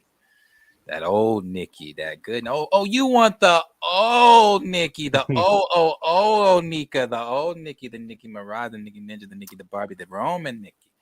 I would prefer Nikki stay in the house, but if I had to take a Nikki, I guess it'd be that one. That rolled right off your tongue too. That was good. What? The old Nikki, the Nicki Minaj, the Mirage, or the Roman Reigns. He's a Harajuku Barbie. He has to. It's in the handbook. He ain't allowed to be in the group if he doesn't do that. Hey man, I still love me some Onika. Looking Trinidadian, Japanese and Indian. Please stop this madness. Hey, what's what she did with 2 Chainz, and you ain't tell me that. Let's go. Torian Rain Reloaded did a video talking about Ryan Coogler. Torian Rain did this video here. Marvel has the perfect excuse to introduce at least a variant of T'Challa. This way, Chadwick Boseman's T'Challa remains honored in the Earth 616, which is the main timeline, while another T'Challa from a different universe eventually takes on the Black Panther in the Prime continuity. For example, similar to how a magical or a spiritual return. Anyways, he was offering different thoughts of how they could do it, why they should do it. Why is this man on screen? And Torian Rain Reload is a friend, and since he worked hard on that, if you're here, click on the link in the chat to his video there. That is all I wanted to say. Marcus is the if it wasn't for Marcus, we'd be here a lot later. We'd be here freestyle battling and everything. But somebody's got responsibilities in the morning. Oh no, man! Focus on your biscuit. If I get hit, swing to the dot now. Hey, I've been watching y'all every single time on Thursday and Friday because I swear to God, y'all switch up every now and then. But rock out. I'm fucking with it. I'm out. Thank you, Josh. Appreciate it. I know.